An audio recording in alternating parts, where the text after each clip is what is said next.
Islamist attack after Islamist attack, how we might find social cohesion today in Europe. We got to go back to the beginning, to Muhammad. Now, here's the first interesting thing that few people understand. From 632, the year Muhammad died, 1 century later, 732, Muslims are now in the middle of Europe, fighting and abducting people and destroying churches. They found what they want to claim is this great time of tolerance and beauty, but they're acting like ISIS on steroids. They symbolically were trying to denigrate Christianity, but we don't talk about that. In 1 century from Muhammad's death, they conquered 3/4 of the original Christian world permanently.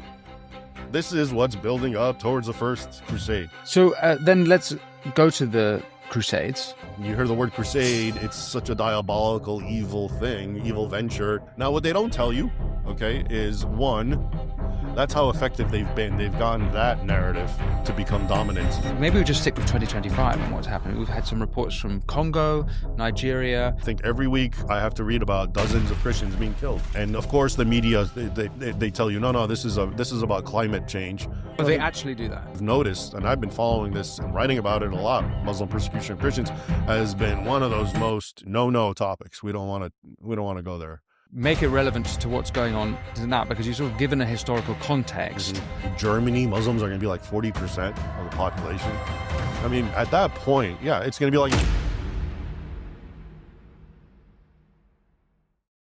Before you hear from Raymond Ibrahim, I ask if you want to support this show, all you have to do is press subscribe. You do that, I can have more phenomenal guests like Raymond exploring the issues you want to hear about and that the mainstream media won't touch. Remember also, if you go over to winstonmarshall.co.uk, you will get exclusive videos, content and ad-free viewing.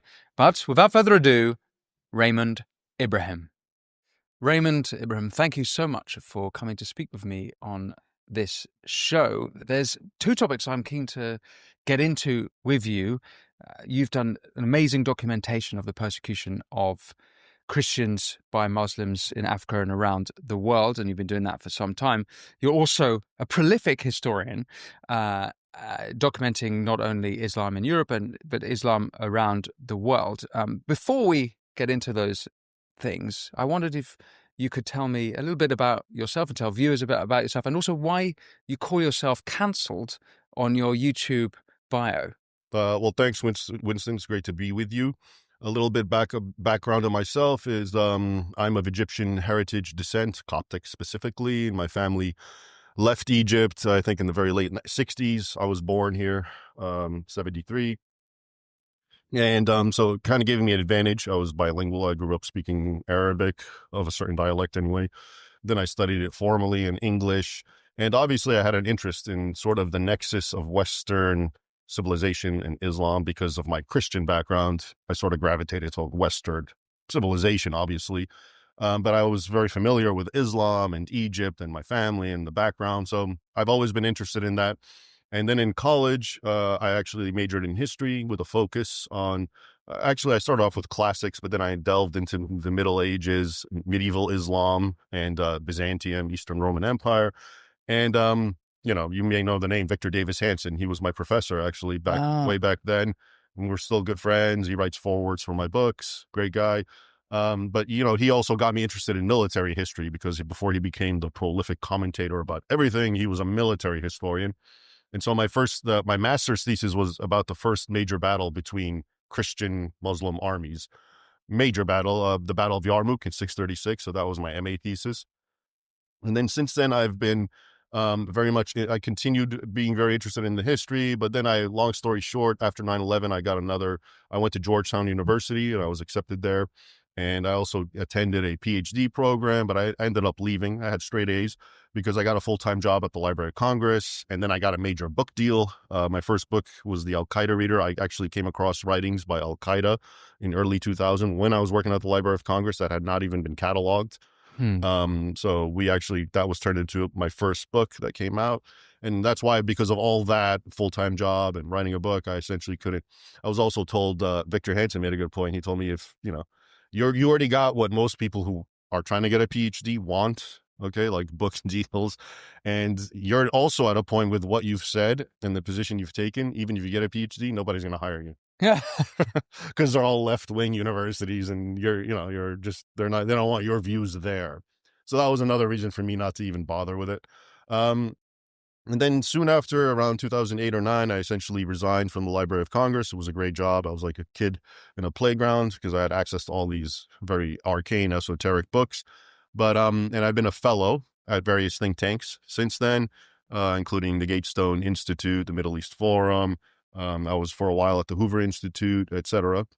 And that's it. Since then, I've also kind of gravitated back to my original academic interests, which is history. So my more recent books, one of them, 2013, I wrote Crucified Again, Exposing Islam's New War on Christians, which pertains to what we'll be talking about. It's about the persecution of Christians in the modern era.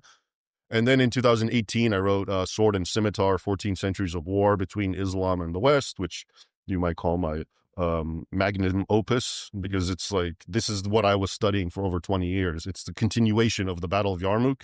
So that's chapter 1, Battle of Yarmouk. And then I go through all the other major encounters and wars all the way up until America's first war with Islam. Its first war as a nation, actually, the Barbary Wars. And that book's done very well, and it's been very controversial. I was invited by the U.S. Army War College to give a talk about it. And then, I don't know if you know CARE, the Council on, they went ballistic. And The Council on American and Islamic Relations, which is like a brotherhood wing. Muslim Brotherhood. Yeah, Muslim Brotherhood. And they actually got me, they shamed the U.S. Army War College in rescinding my invitation by calling them racist. And I was a racist and a white supremacist. And it was just so childish and immature. But the U.S. Army War College basically buckled. But the good news is a lot of people, when some media reported on it, a lot of people actually came on my side and totally shamed them. And parents wanted to withdraw their kids out of it. And several congressmen sent a letter to Trump about it, and all kinds of organizations got in, so they re-invited me. Uncancelled. And yeah, I was uncanceled. And if anything, they told me it was the second largest event since a Buzz Aldrin event they had. Thanks to CARE Right. for creating all that controversy. Everyone wanted to see what this is about, right?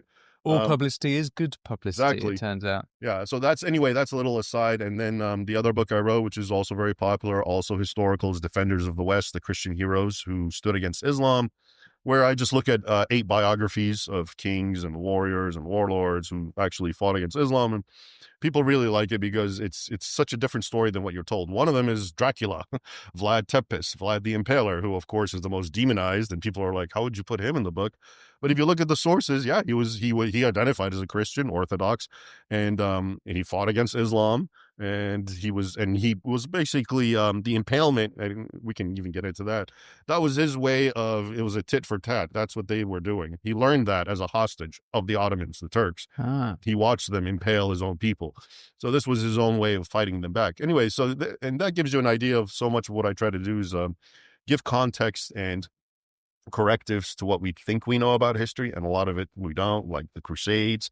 A lot of people think the Crusades, okay, these are evil ventures, white supremacists going to colonize some poor nation, and it's completely different, and we'll probably get into that. Well, the Crusades are back in the news because Pete Hegseth has got a crusade cross blazoned across his chest. And I've spoken a lot about that, but he's in the news more recently for another tattoo. He's in the news always for his tattoos, an Arabic tattoo of the word kafir, which means it's usually translated as infidel, but it means non-Muslim, but it has all these negative associations with it. So it's a pejorative. It's a complete pejorative. I mean, it's synonymous with subhuman, enemy, God hates you, we should kill you. That's what the word means.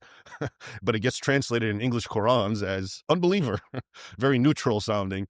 So anyway, and it's funny, why are Muslims angry that he has the word kafir in on? He's an infidel, right? That's what Islam makes him. But they're angry because he's proud of it. You're a kafir, you should be embarrassed and ashamed. But he's flaunting it. He has it as a tattoo. He has it as a badge of honor, literally. Do we know when he got that tattoo? No, I don't know, and I don't know if anyone does, because every time we see these tattoos, he doesn't talk about them. They just capture some weird picture of him, and you can see a tattoo, and then they start talking about the tattoo because they finally saw it. So I don't know. Right, maybe he's been reading your books. Maybe, yeah, maybe.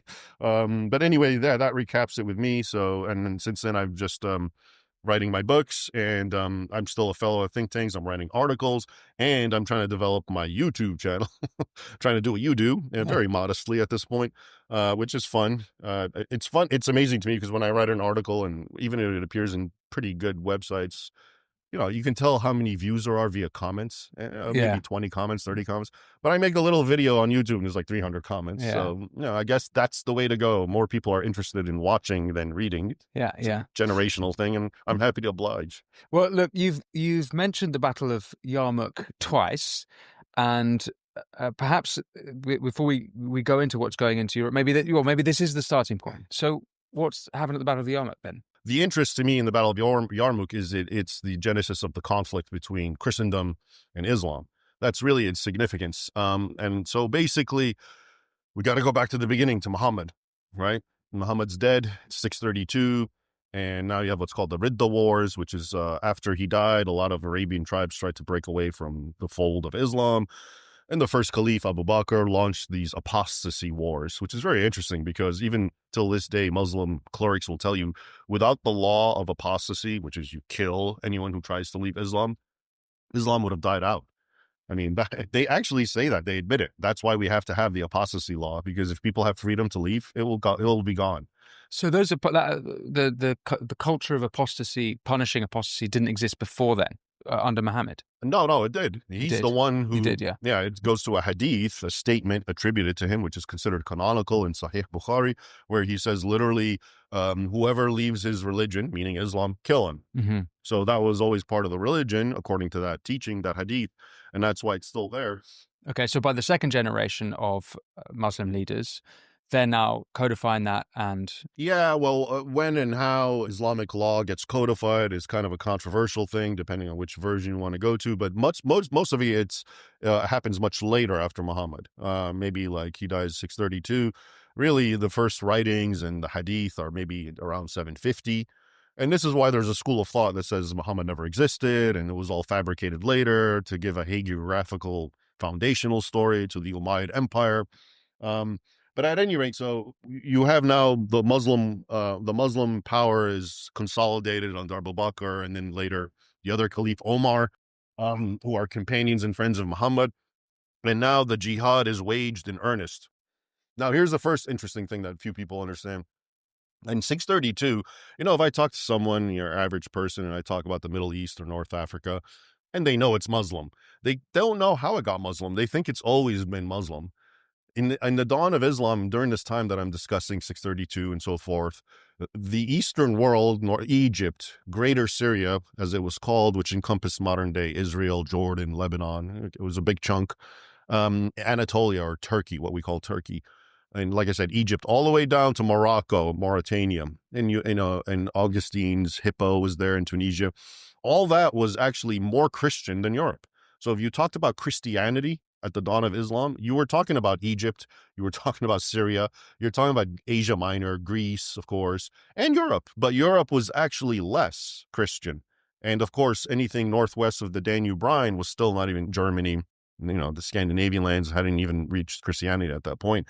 And this is why the Roman Emperor Constantine moved the capital of Rome, New Rome, Constantinople, to the east, because that's where everything was. That's where the learning was. That's where the sophisticated culture was, the wealth.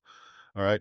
And again, when people, we have records of people traveling through Egypt, and they say all we heard from the top of the Nile to the bottom is just hymns and church bells, etc. This is before Islam. Same thing with Syria. Okay. So people miss this context. This is what the Middle East was. If you wanted to talk about Christianity, there were 5 major centers. Okay. They call them sees. One was Rome, and the other 4 were in the Middle East. Okay. One was Alexandria, one was Antioch, one was Jerusalem, and then later Constantinople, all east, and all conquered by Islam. Okay. Which we'll get into.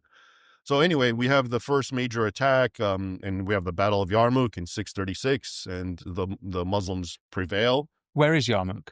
Yeah, Yarmouk is a river in Syria, or it was in Greater Syria at the time, so I don't know if it's in part of Jordan now, but I'm pretty sure it's in Syria still.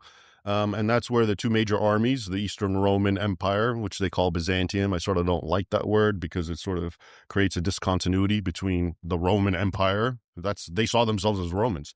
Even the Arab accounts call them Romans, so this word Byzantine, anyway, but it's short, it's easy, it's succinct.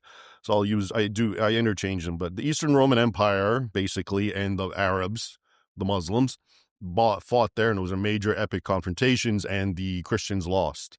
And for various reasons, among it, there was a desert storm, which they weren't used to fighting in, whereas the Arabs were.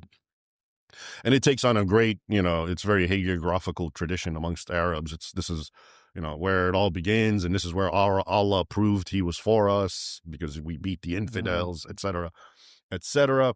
And, I won't get into it, but anyone who's interested really should read about the battle, because a lot of what, ISIS, the Islamic State, the stuff they would say, which sort of sounds cryptic and people didn't understand it, they would say things like, we've tasted American blood and none is sweeter. And people just thought they're being gross. Actually, they were quoting characters from the Battle of Yarmouk, Muslim heroes, specifically Khalid bin al-Walid, known as the Sword of Allah, who said to the Romans, we've tasted Roman blood and none is sweeter. All right. So when a lot of the things they would say is actually from that battle and other battles as well. But that's how, these battles and major confrontations with the Christian world where they prevailed still figure very prominently in their historical consciousness, whereas to most Westerners, they have no clue, right? Yeah. So at any rate, the battle happens, the West, the Christians lose. And now begins the great takeover of the Middle East. All right, Egypt, which was a major center for the Roman Empire, gets conquered 4 years later, right, or 5 years, around 640, 641, and they continue marching all the way west until they get to Morocco around 690. They take over Carthage, where and Augustine and Hippo, so all these major centers, and in Syria as well, completely conquered. Jerusalem is conquered 1 year after Yarmouk. All right, it's like a complete domino effect. And there's theories of why this is. One of them is that the Byzantine Empire was very weakened at the time. But also the Muslims enter and conquer Persia, the Sasanian Empire at the time. Okay, and now now Iran's been conquered, and they continue eastward. But just for brevity's sake, I'll continue focusing on the Western Christian world. And so now, from 632, the year Muhammad died, 1 century later, 732, Muslims are now in the middle of Europe, fighting and abducting people and destroying churches. Not just the middle of Europe. I mean, as far north as Tours in France. That's why that's the date. 732 is the Battle of Tours, which is right in the heart of France. Spain has been conquered since 711. Okay, now after they took over Morocco, now they sailed into Spain, and that was completely conquered and devastated.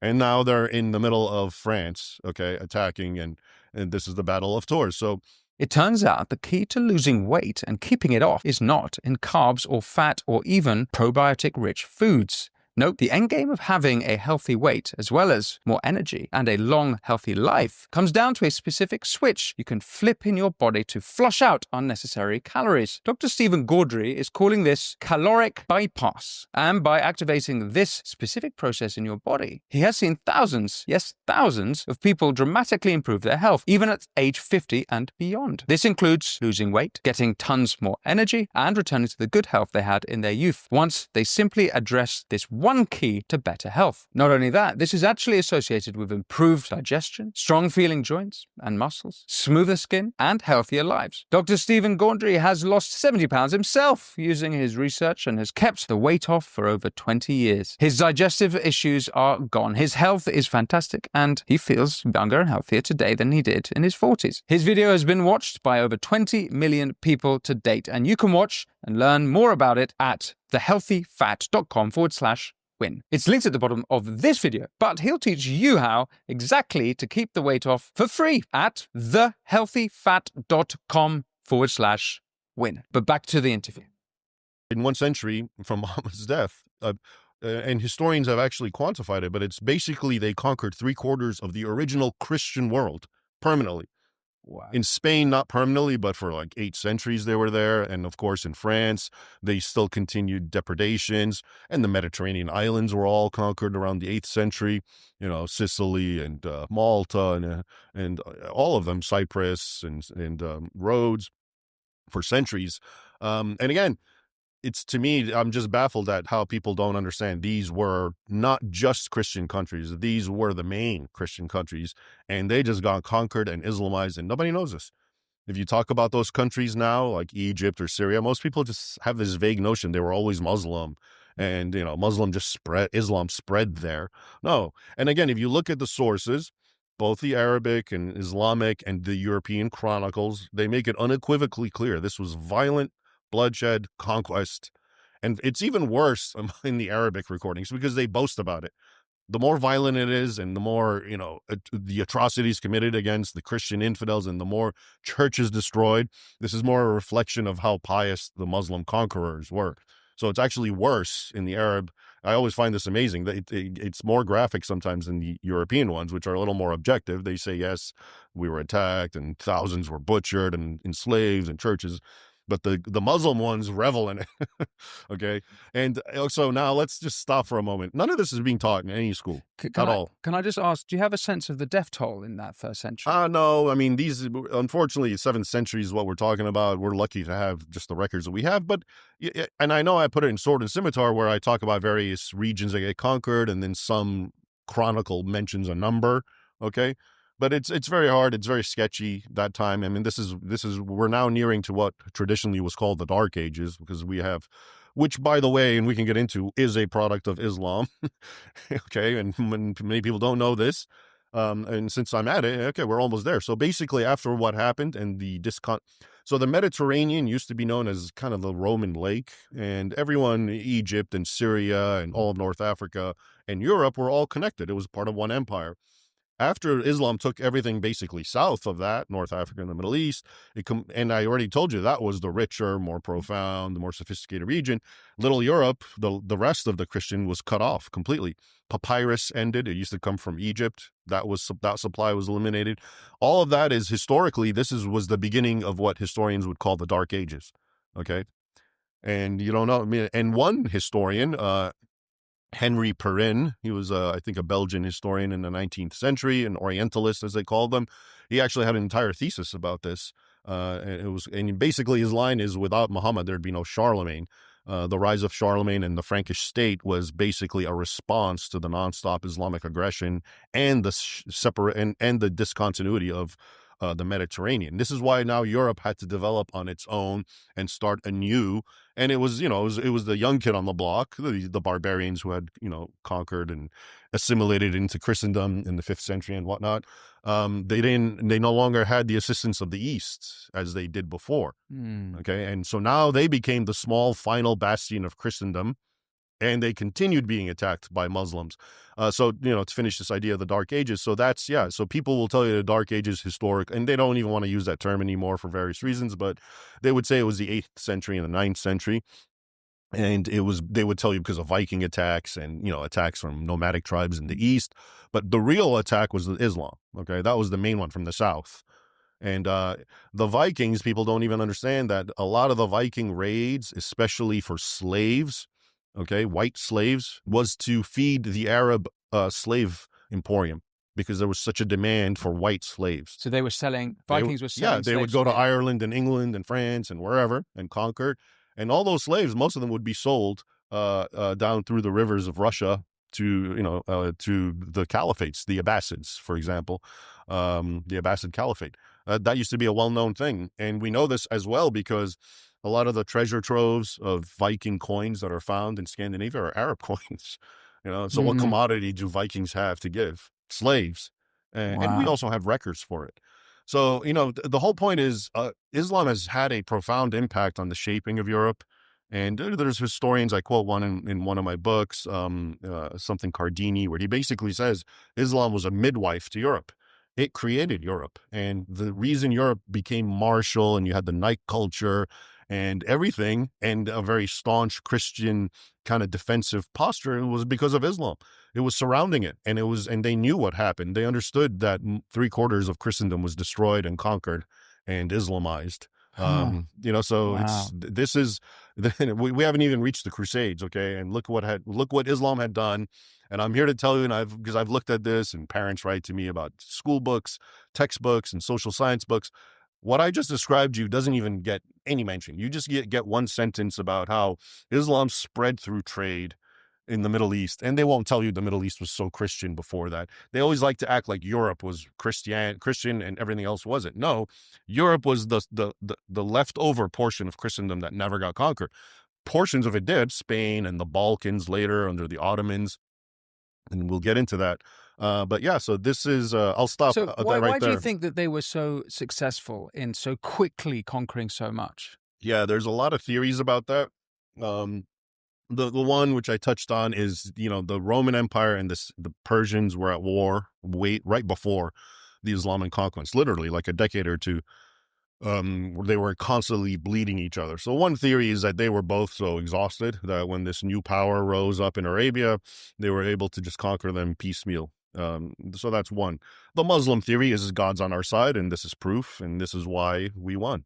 The contemporary Christian theory, this is how people always thought. They thought we were sinners. And so, God had raised Amalek against us, or whatever the Old Testament analogy is. He's raised some kind of pagan people to attack the believers, the Hebrews, and punish them and chastise them for their evil ways. So that comes out regularly amongst the Christian. Do you think that there's anything in the culture of Christianity that? Yeah, well, that's the Comparison. Edward Gibbon argument, okay, which is basically that, because of Christianity, it sort of emasculated the martial ethos of the Roman Empire, and it made them sitting ducks, for the Arabs. That's also I don't know how accurate that is, because you still find very martial Christians during this time.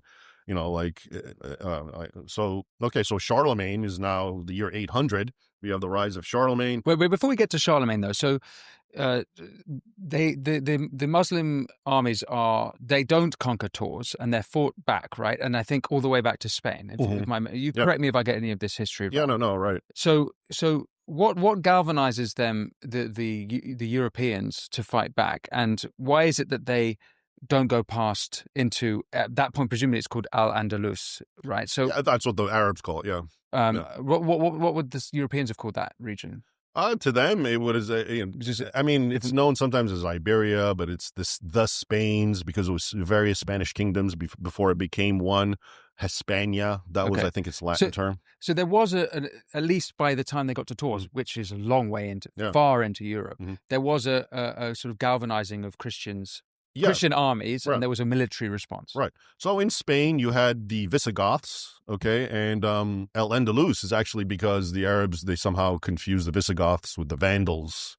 Al-Andalus, Vandals, okay, so that's, I think, the origin of the etymology of that, why they call it that, yeah, because the Vandals were in North Africa also a little before that time, and they conflate them all together, Vandals, Visigoth.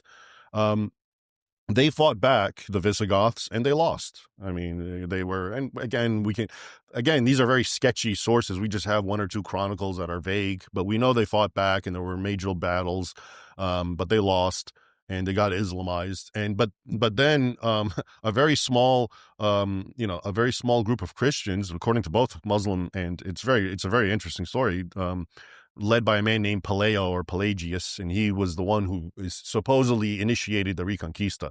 So they fled into the rocky, barren regions of the northwestern quadrant of the Spanish peninsula, and they lived in caves, just a small group of Christians, okay? And the rest of the Christians became dhimmis, or subjects of the Islamic State, paying tribute and being essentially second-class citizens. And but from that small hole in the northwest quadrant is where the Reconquista begins, and it comes down slowly southwards. So that's almost immediately after. Yeah. Okay. According to the and then you've got sort of 800 years of battles between them until 1492, basically, and still Muslims are there even after 1492. But so basically from 711, we're talking like over 700 years, almost 8. And it's, to me, Spain is a microcosm of the sort of Christian-Muslim wars, because it's all just concentrated in one little nation.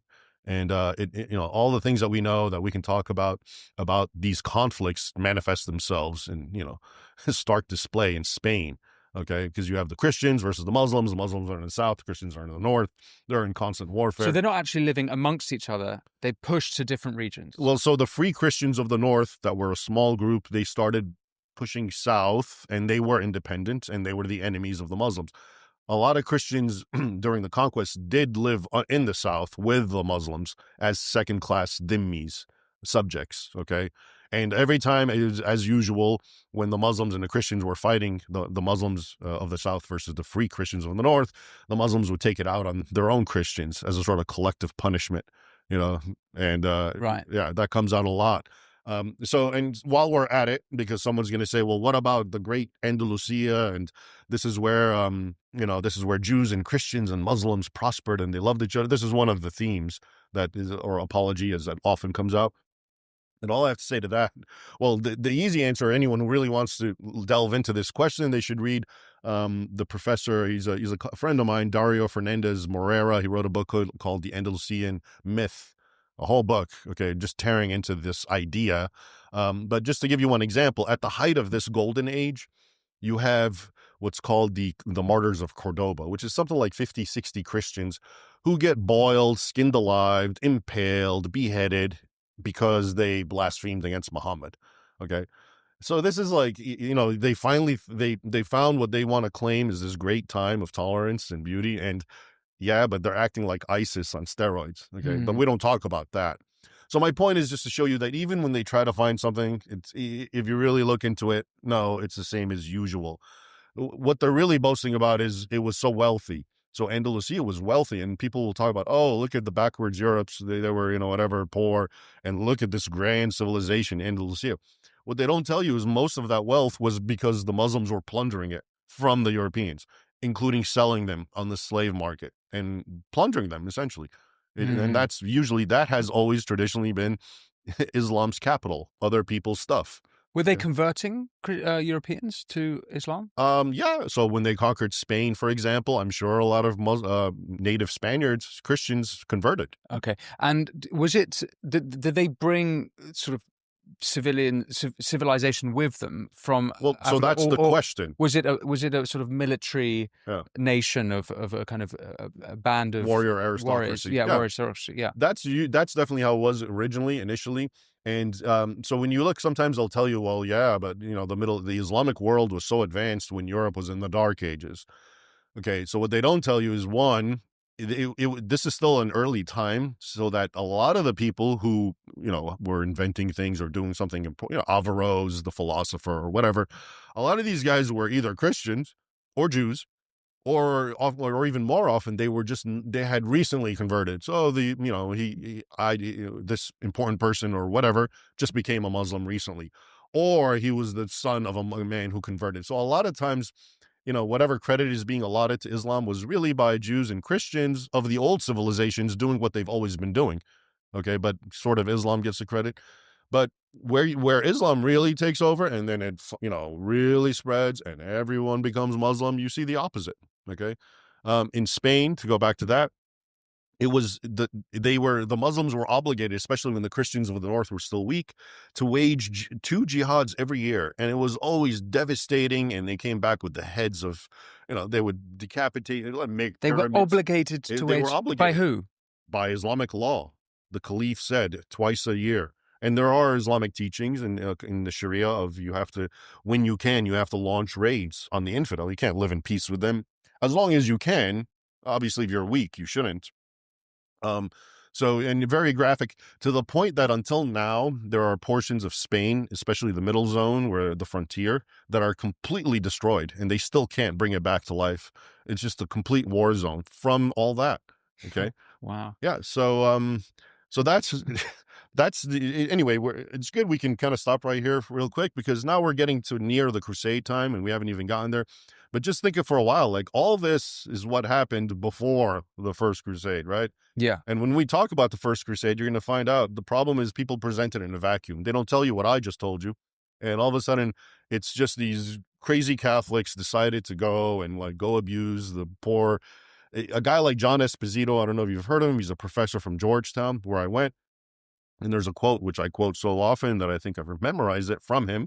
And he says, 5 centuries of peaceful coexistence elapsed between Muslims and Christians until an imperial papal power play led to a series of so-called holy wars, which have left an enduring legacy of mistrust and resentment amongst Muslims. In other words, before the First Crusade, which was called in 1095. I haven't even gotten there. I've basically stopped around 800, right? Yeah. Before that, he's saying Muslims and Christians lived in perfect peace and harmony. Even though I just got done telling you that Muslims conquered 3/4 of the Islamic world, of the Christian Christian world through sheer violence and bloodshed.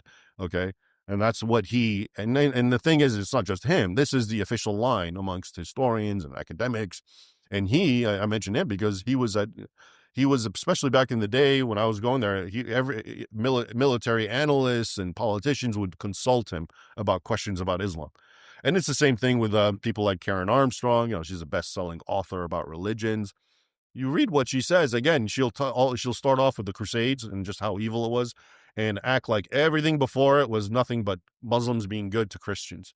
Okay, so these are what we would call, omission, lies crimes by of omission. Yeah. Right. But at that point, though, do we need to go back to Charlemagne to tie the bow on Charlemagne? No, not really. I mean, he's great for his own thing, Charles the Great. I'll give you one quick anecdote again because it shows you the games they play. So it's known that he and Harun al-Rashid, the Caliph, the Abbasid Caliph, had good relations. Okay. And people use this often as, see. And where was that Caliph based? Baghdad. Okay. The Abbasid Caliphate. And we're talking now, the year 800 or a little after. And people will always show you, it's, Islam and Christians got along. You got two emperors, or a caliph and an emperor, and they were friends, et cetera, et cetera. And they gave gifts to one each other. But when you dig in and you read the chronicles, and I quoted, I'm pretty sure in Sword and Scimitar, I discuss the chronicler of Charlemagne. He makes it perfectly clear that the reason Charlemagne was being nice and reaching out to Harun al-Rashid was almost like he was bribing him to be good to the Christians under his authority in Egypt, in Iraq, in the Islamic world, because there were so many Christians. So he says that, the chronicler, he says the reason he sought out friendships was so he can make the plight of Christians living in those regions less, and he can help them. Okay, so you see how, again, that is omitted, but we're told about, look, they got along because Muslims and Christians always get along. So that's I can leave it at that with Charlemagne. So then let's go to the Crusades. Yeah. This is quite a whistle-blow tour. So it's 1095. So 1095, but we have to start a little earlier to give context. So, everything I discussed was during the rise of the Arab Empire, and it went through iterations. You had the Umayyads, and then you had the Abbasids, which I just mentioned. And then sometime after that, the Abbasids start importing Turkic slaves and Islamizing them. Slave soldiers, okay? Like the Janissaries and the Mamluks. And long story short, before long, the Turks become very Muslim, and they become Sunni Muslims, which is important because we're going to talk a little bit about Shias. And eventually they take over, and they still keep the caliphate, the Abbasid, but he's more of a puppet figure, and the real power is the Seljuk Sultan. All right. Now, during this time, especially from like 1050 to 1090, okay, right before the First Crusade, these Seljuks are running amok. Okay, so the persecution and the destruction of Christians that I mentioned earlier under the Arabs, times 10. I mean, now it's horrific. Okay, they start in Armenia, Greater Armenia, which is, what we would say Eastern Anatolia. And according to the records, I'm thinking of Matthew of Edessa, who was a contemporary. They were just killing tens of thousands of Christians, Armenians, Greeks, okay, and burning every church in Ani, which was the capital at the time of Armenia. It was known as the city of 1,001 churches. They ritually burned down every church, destroyed every crucifix. I tell you that to also underscore, because a lot of people will tell you, okay, the Turks, people were warring, it's different tribes, and they try to, minimize the religious element. So that's why I'm telling you that in their own sources, it's very clear that they did what ISIS would do. They symbolically were trying to denigrate Christianity. They would destroy churches. They would take the greatest cross of the greatest church and send it as a war trophy to Baghdad, to the Caliph. Okay, so my point is, it wasn't just warfare. It had that jihadist ideological component. Okay, which again, historians like to just ignore as some sort of, whatever, but it's in the sources. And they were also in the Holy Land. You had pilgrims that were always going to the Holy Land, even though it was a hard venture, and they would get persecuted even before that under the Arabs in the 7th, 8th, 9th centuries. Now the Turks really took a new level. And, they would attack the pilgrims. They would extort even more money than they had to pay. There's one incident that happened in 1065, which really was a scandal. They attacked a large German pilgrimage and they gang raped a nun and, made everyone watch it. Like really horrific stuff. They would go in churches and disembowel people and just smear the blood on the altar, again, as a form of mockery. Okay, so this is what's building up towards the First Crusade. And then it really gets bad after the Battle of Manzikert, which is one of my main battles also in my book, Sword and Scimitar. And the Christians again lose. Where is that battle? It's in Manzikert, which is actually close to Armenia in Asia Minor. The Roman emperor at the time went trying, again, like Yarmouk, they went with a large army trying to stop the Seljuk Turks, and they lost. And after that, they just completely ran amok all westward, and now they're attacking all Asia Minor, of course. I mean, Turkey, what we call now it's Turkey because it got conquered during this time. And Asia Minor, by the way, so Turkey, when you hear Turkey, you think, okay, it's a Muslim nation. This was such a Christian nation that, St. Paul's letters, most of them go there. Asia Minor, Ephesus, Turkey, yeah, a lot of them. And so now it's all conquered, and now they're right next to Constantinople, and they're on the verge of actually reaching and getting into the European mainland. And the emperor, the Roman emperor at the time, Alexis, he calls for aid from the Franks and the Europe. And he had friends there and, some nobles, and they all got together. And long story short, Pope Urban II at the Council of Clermont in 1095 in November, he basically stood up and he told everything that was happening. He mentioned everything I'm telling you, all the desecrations of churches, all the rape of women and the forced Islamization of children and the disemboweling of Christians, very graphic stuff. Okay. And which is in a lot of sources. So it's not, one guy made it up. And that's it. And they all cried out Deus vult, which Mr. Hegseth has a tattoo of, which means God wills it. Right.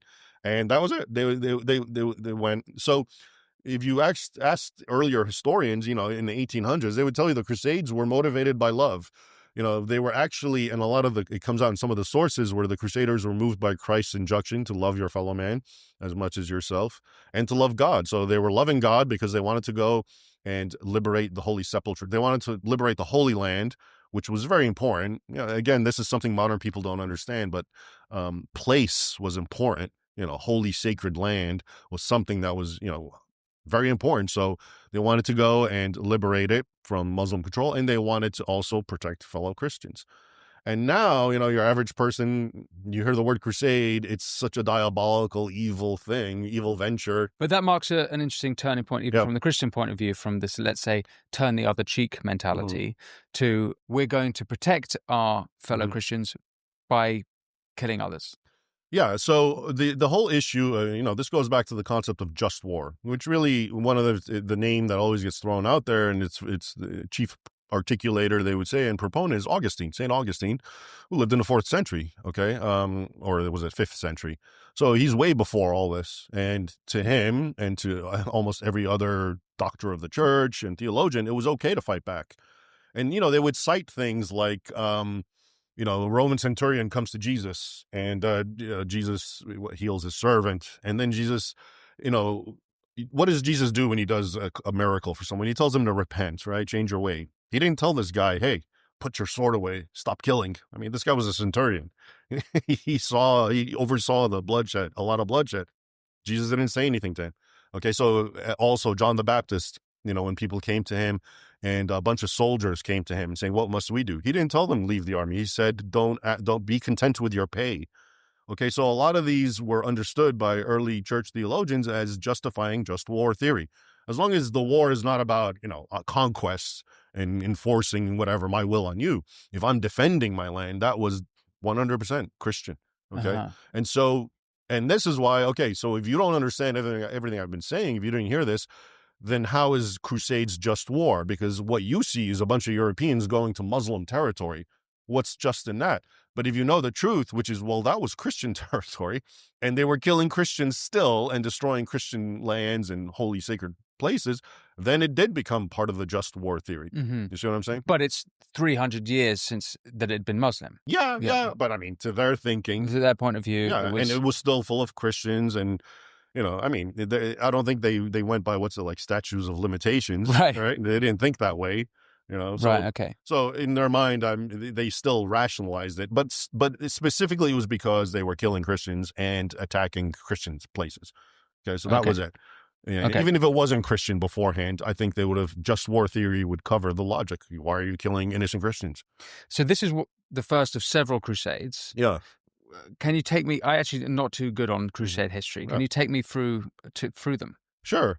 So the first crusade is the first crusade is the most successful one. It's arguably the only successful one because they got what they want. They went through, and the sufferings they went through are amazing, but they liberated various Christian regions and cities, Antioch, Edessa, and most importantly, Jerusalem, because that's what they really wanted.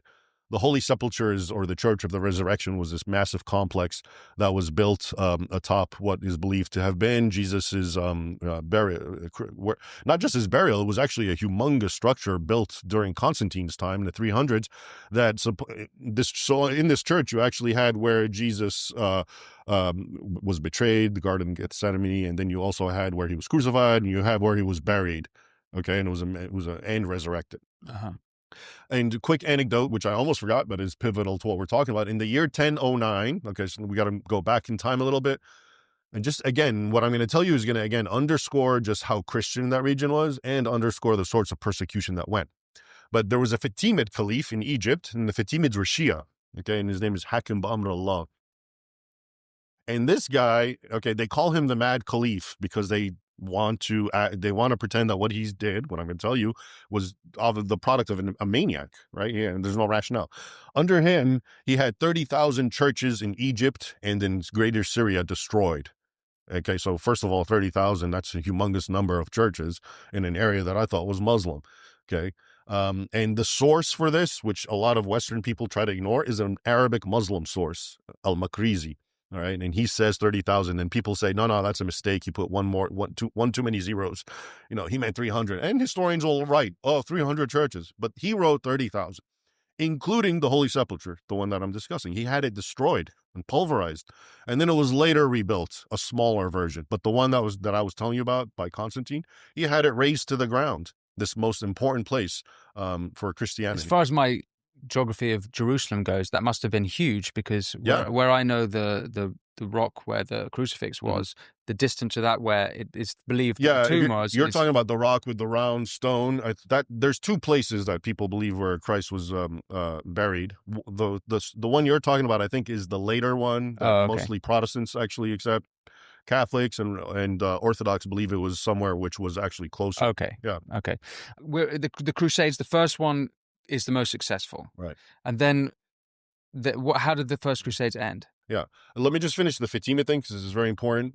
A brief interruption to tell you about the sponsor of this interview, Native Path Krill Oil. Swollen limbs, joint pain, inflammation, skin aging, and cognitive decline. Do you know these are just a few of the awful side effects that you can experience due to poor blood circulation? Before you reach for that bottle of ibuprofen, you may want to read the laundry list of scary side effects on the back of the label. It's temporary pain relief, and it's only masking the true problem. Ibuprofen doesn't get to the root cause, which is inflammation. Right now, you can go to getkrill.com/Marshall for a special offer to get 66% off. Researchers are recommending to add this Antarctic super nutrient to your diet. I'm talking about omega-3 fatty acids, but not just any form of omegas. These are omega-3 fatty acids sourced from wild-caught krill. The omega-3 content from krill oil has been shown to support healthy blood pressure, circulation, brain health, as well as to help reduce inflammation, swelling, and joint pain. Better yet, for a limited time, you can grab Native Path Antarctic Krill Oil for up to 66% off. Just go to getkrill.com/Marshall right now to get this special free shipping offer. It's getkrill.com/Marshall. Now, back to the interview. Let me just finish the Fatimid thing because this is very important because it ties up to what we're talking about. So 30,000 churches destroyed. And again, I want to remind you, you have these people who are telling us 5 centuries of peaceful coexistence were between Muslims and Christians. What I just told you is 1009. This is the time frame they're talking about. 30,000 churches were completely destroyed. Okay. And these people are writing books and saying everything was fine until the First Crusade. You see how they present things in a vacuum? Yeah. They want you to think that the Christians were the aggressors. They had no reason to do what they did. Okay. All right. So then, okay, the Crusades, you have various, what gives rise to them is essentially then the Muslims start winning back and conquering. So around 1144, you have the Second Crusade because some Muslim sultan destroys Edessa on Christmas Day, which was a Christian principality. And it was full of Armenians and Greeks. And again, to give you an idea, in the sources, when the Franks and the Crusaders came and liberated these regions, which had a lot of indigenous Christians, Armenians and Greeks and Syriacs, the sources talk about how they threw themselves and kissed their hands and feet. Now, why would they do that? I thought they lived in harmony with their Muslim overlords. Why would they want these strange men from Europe? Because they were all Christians, okay, and they were being persecuted.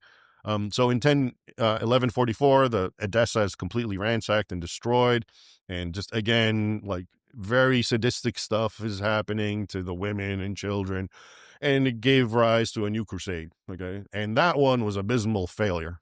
Yeah, they got nothing. They just died. Everyone who came, it was under King Louis and Conrad, I believe, the German emperor, completely destroyed. And then, things kind of status quo, and you still have Jerusalem, and you still have Antioch and other places. And then you get the rise of Saladin, okay? And he's very, as we all know, very popular. And, he actually conquers Jerusalem. All right. He had a major battle, the Battle of Hattin, the Two Horns, which is in my book, Sword and Scimitar, has a whole chapter. In 1187, he wins. And he beats a massive Crusader army of the Kingdom of Jerusalem. And after that, they all fall like dominoes. He conquers Jerusalem. He conquers a lot of Christian territories, and there's only a few left. And that's what calls the Third Crusade. King Richard is, of course, the one who spearheaded it, but also King Philip as well from France. And Barbarossa, the German emperor, who unfortunately brought the biggest army, but then died on his way. He fell in the river. He was very old. But and Richard is very impressive. I have a whole chapter dedicated to him and the Third Crusade and Defenders of the West, because he's, when you read about this guy in the actual sources, it's amazing. Apparently he was a giant, okay, something like 6'6", or, because, Oh, really? yeah, and at that time. And the sources just describe him always leading his men, being in the center of the charge, the first one in, decapitating, slaughtering everyone. And the Muslims themselves, actually, in their sources, talk about him like that. So he was quite the formidable character. Very interesting. Anyway, the Third Crusade was kind of not a total victory, but not a total loss. Like, him and Saladin made a treaty so Christians can go back to Jerusalem, but it was still under Islamic control, and whatever. Mm-hmm. And then you have the Fourth Crusade, which is basically, which people love to point fingers at, because it's where the Crusaders go and sack Constantinople, right? Christians attacking Christians. And that has its own story and different versions of why that happened. But before we get into that, I'm just remembering, again, very important point about Saladin before we leave Saladin. Now, this guy, you've heard how magnanimous Saladin was, right? And because I follow this and I read a lot of books, okay, about this, he's always held up as this great magnanimous and very tolerant, sultan. Until today, people say Christians can learn from him and his magnanimity, etc., etc. And he's, to me, and I made a video about him, he's the epitome of fake history. Because why do people say that? So, okay, if you look into the sources, especially here's what they'll tell you. When Saladin conquered Jerusalem, which he did in 1187, he allowed the Christians to leave peacefully, and he was very magnanimous. And they always contrast it with the First Crusade in 1099, when the Christians conquered Jerusalem. Apparently, there was a bloodbath, okay? They killed everyone in sight, okay? So they use this. Now, what they don't tell you, okay, is, one, according to the Muslim sources, he was like a fanatic jihadist who did nothing but persecute anyone who went against Islamic law. In Egypt, he had the Christians, the Copts, persecuted. He had their churches tarred. For what did they do, right? They're not crusaders. And then he had, after the Battle of Hattin, the Knights of the Temple and the Hospital, he gave them the choice of convert to Islam or be beheaded. They all said no, and he had something like 300 of them decapitated. In fact, going back to how ISIS, likes to live off history, when you see ISIS, the Islamic State, and those videos they made of Coptic Christians or whoever, and they have them in the orange jumpsuit, and they push them over and carve their heads off, that is directly lifted from what Saladin had done to these Christians at the Battle of Hattin. Exactly. That's how it's described. And they're emulating it, okay? And also he did all sorts of other nasty stuff. His dying wish was to not just get rid of the Crusaders in the Holy Land, but to invade Europe until no one lived who didn't believe in Allah. I mean, this doesn't sound like a magnanimous, tolerant guy to me. You know what I mean? Okay. And then in even what he did in Jerusalem, this supposedly magnanimous gesture, no bloodbath. If you look at the sources, what really happened is they told him he was besieging, and he said, "Okay." And they tried to surrender, and he said, "No, I'm going to kill every last one of you." But then they said, "Okay, we're going to destroy Al-Aqsa Mosque because they had possession of. We're going to destroy all the holy sites of Islam, and we're going to kill all our hostages." So he finally agreed to let them go if they can pay a ransom. Okay. And the ones who couldn't, which was something like 8,000 or 16,000, I have the number written down, and mostly women and children because they were poor, were consigned to slavery. Okay. So it's like, but he's being used today as this paragon of virtue and magnanimity. Okay. And people believe that. And where does it come from? It actually comes from Sir Walter Scott's novels. Okay. Oh. Yeah. He created this chivalrous kind of Saladin, and all of a sudden that's what people believe as if it's real history. Okay. So anyway, I just wanted to emphasize that because, Saladin is a very popular figure when we talk about the Crusades, and so much of what is said about him is just, overdone just so they can put up a Muslim on a pedestal and try to shame Christians with. But when you look at the reality, it's just not there.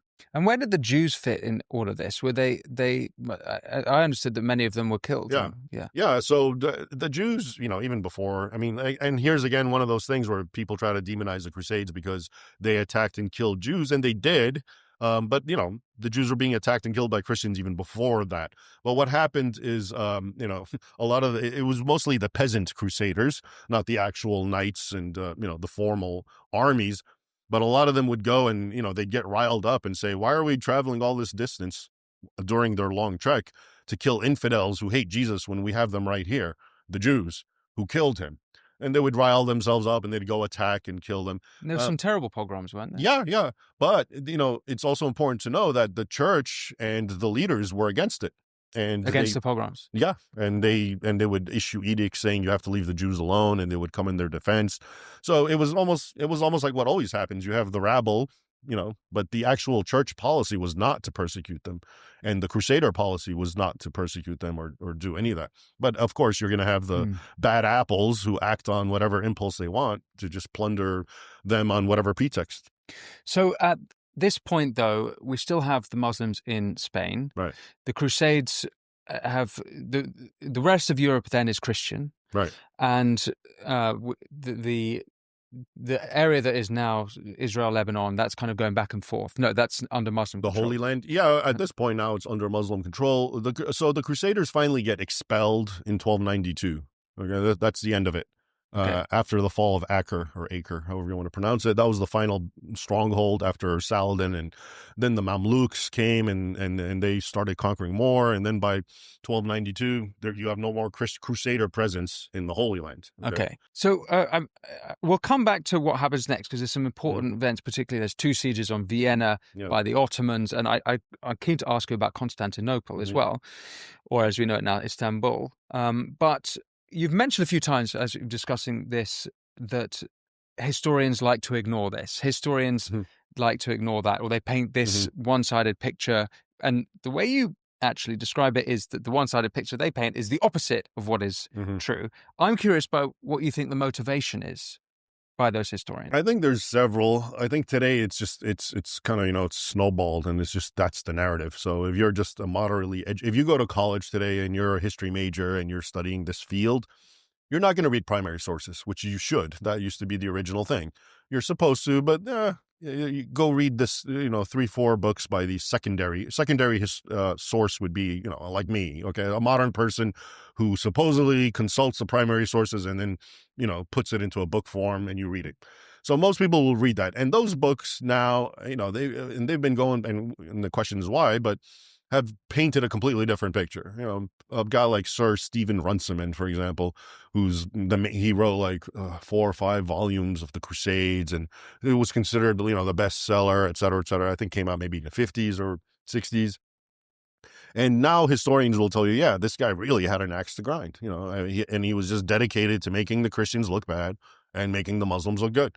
All right. Mm. And how do we know this? Because the ones who have taken the time to consult the primary sources are realizing what he's saying is not there. And oftentimes the opposite is there. So why? Okay. The reason why I would argue today it's because of what we would call political correctness. It's this desire, honestly, okay, really to bring it down where, the narrative has to always be this. Christians, whites are bad.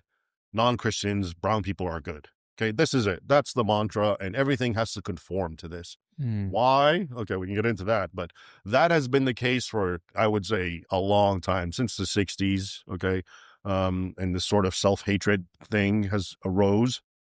But, there's also other reasons, academic reasons. For example, you want to be a historian, okay? The thing that would make you popular is you come up with a new interpretation. So for the longest time, the interpretation was what I'm telling you.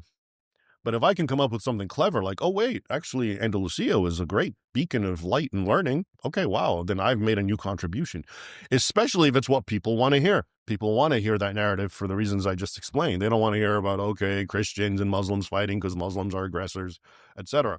So all of these, but, again, today in the current climate, it's just, what I'm saying right now, I don't care how my books, Sword and Scimitar, has like over 1,000 citations, endnotes, to show you where I got my stuff, because I already knew I'm going to be attacked. Where'd you get that? Where'd you get that?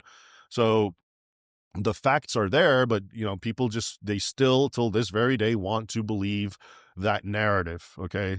And you see it everywhere, manifestations of what I just said, this narrative. Even if you're watching the news and there's some kind of incident or criminal activity in between a black man and a white man or something, it has to be spun a certain way. So, of course, it's been going on with history, because history, people talk about fake news, and it's very important, obviously, but to me, fake history is more important, because fake news is ephemeral, and it creates its mischief, but then it, vanishes and we move on to something else.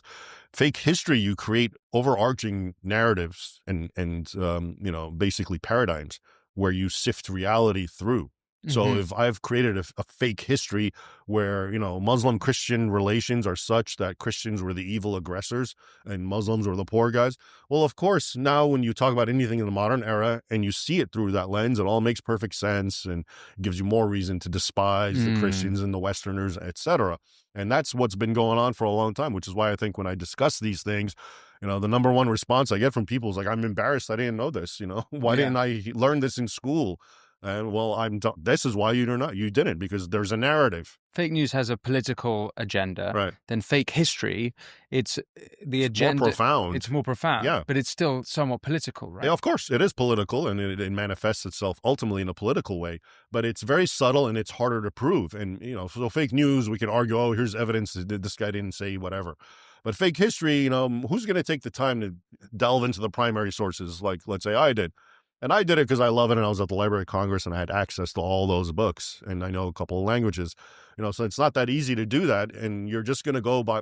If I go to the bookstores, Barnes and Nobles, for example, and I go to the Middle East or a history section, all the books, and I'm familiar with them, they're all the politically correct books that say the exact opposite of what I'm telling you. Yeah. So if you mean well and you want to read a book and you educate yourself and you go to Barnes and Nobles, you're gonna learn the exact opposite. And that's why I always find it funny that you're better off being ignorant, because if you're ignorant, if you're an learned person, maybe just dropped high school and you didn't go to college, you're probably gonna have a better understanding of what we're talking about from an instinctual level, at least. Yeah. But if the further you go into higher education and formally study these things, what happens is you learn the exact opposite, but then you're proud of it and you're so zealous about what because I got a degree. I know this. You don't know what you're talking about. Yeah. But what happened is you've been indoctrinated in lies. Yeah. So look, you've mentioned a couple of books that have changed the popular understanding of, let's say, the Crusades and these various other moments. But could you pinpoint to a specific moment in time when the narrative changed from, as you described earlier, there was a common understanding in Europe about Islam aggression in Europe, to now where most people have no idea? Is there a moment in time where that... The transitional phase, which is a good question. So, okay, honestly, it all really starts with, and a lot of people don't like to hear this, but with the Protestant Reformation, okay? Because with the break with the Catholic Church was a need to, I don't want to use the word demonize, but whatever, justify the break. And so anything the Catholic Church did became jaundiced and kind of bad. including the Crusades. And, the Protestants made good points, indulgences, et cetera, et cetera. I get that. That makes sense. But you got this move now where, like, whatever we can, however we can make Catholics look bad, we should. And that was the beginning. So Martin Luther, he condemned the Crusades.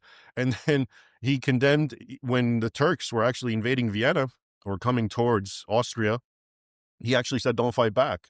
And he said, this is God's way of punishing the Catholics and church, until they got close to where he was. And he actually changed his tune, literally, and wrote a new saying, no, you can't fight back. It is just war. I'm not lying to you. This is true. I can give you the evidence. How's that for motivated reasoning? Yeah. So it really starts with a product. And look, I don't want to get into I'm not a theologian. I'm not arguing who's right theologically. I'm just saying, as a historical development, the rift in Christendom between Protestants and Catholics created a sort of hatred towards the Crusades, okay? Because it was another thing to point at and say, oh, look.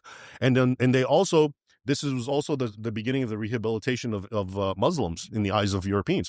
Because if Muslims are the enemies of the bad guys, the Catholics, they must be good, okay? And this is why till today, it's actually Protestant nations that are suffering from Islam, because they're the ones who have completely opened their doors and who follow this logic, which is Muslims are great. It's the Catholics you got to worry about. Okay, or at least elements of it still subconsciously maybe exist. And that's why you have Muslims running amok in Scandinavia and Sweden, in the UK, and in Germany. But then you look at countries like Hungary and Poland, which is Hungary, I know, is Catholic, and so is Poland, and you don't see that sort of thing as much, of course. And I think that's so anyway, that's the beginning of it. I would say the Protestant Reformation. And again, this isn't me. I'm not talking about theology. I'm talking about historical development, which is normal, of course. And then you get the Enlightenment, right? And with the Enlightenment, all of a sudden now there's a kind of, it's not that the Muslims are good, but yeah, these Christians are fanatics. This is now Edward Gibbon, for example, and Voltaire and these guys. So now, once again, the Crusaders and their cause looks ridiculous, and they're stupid, and what are they fighting over? This is dumb, etc.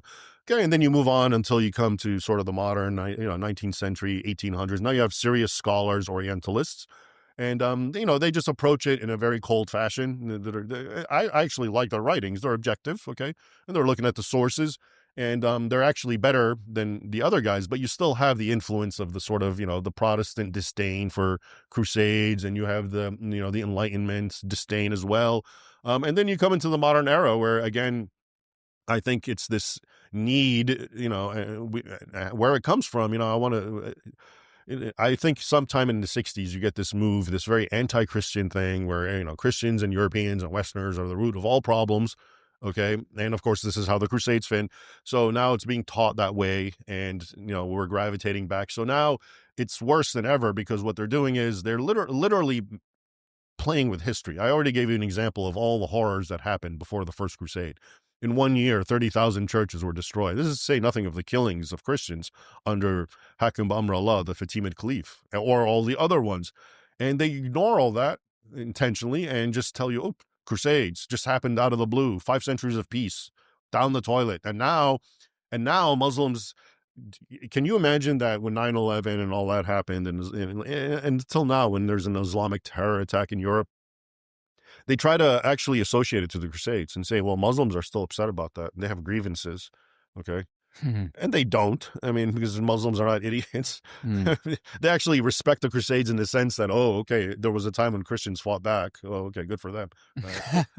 But I mean, everything is being done, to just rewire everything so it fits that narrative. Yeah. So let's go back to the history of it.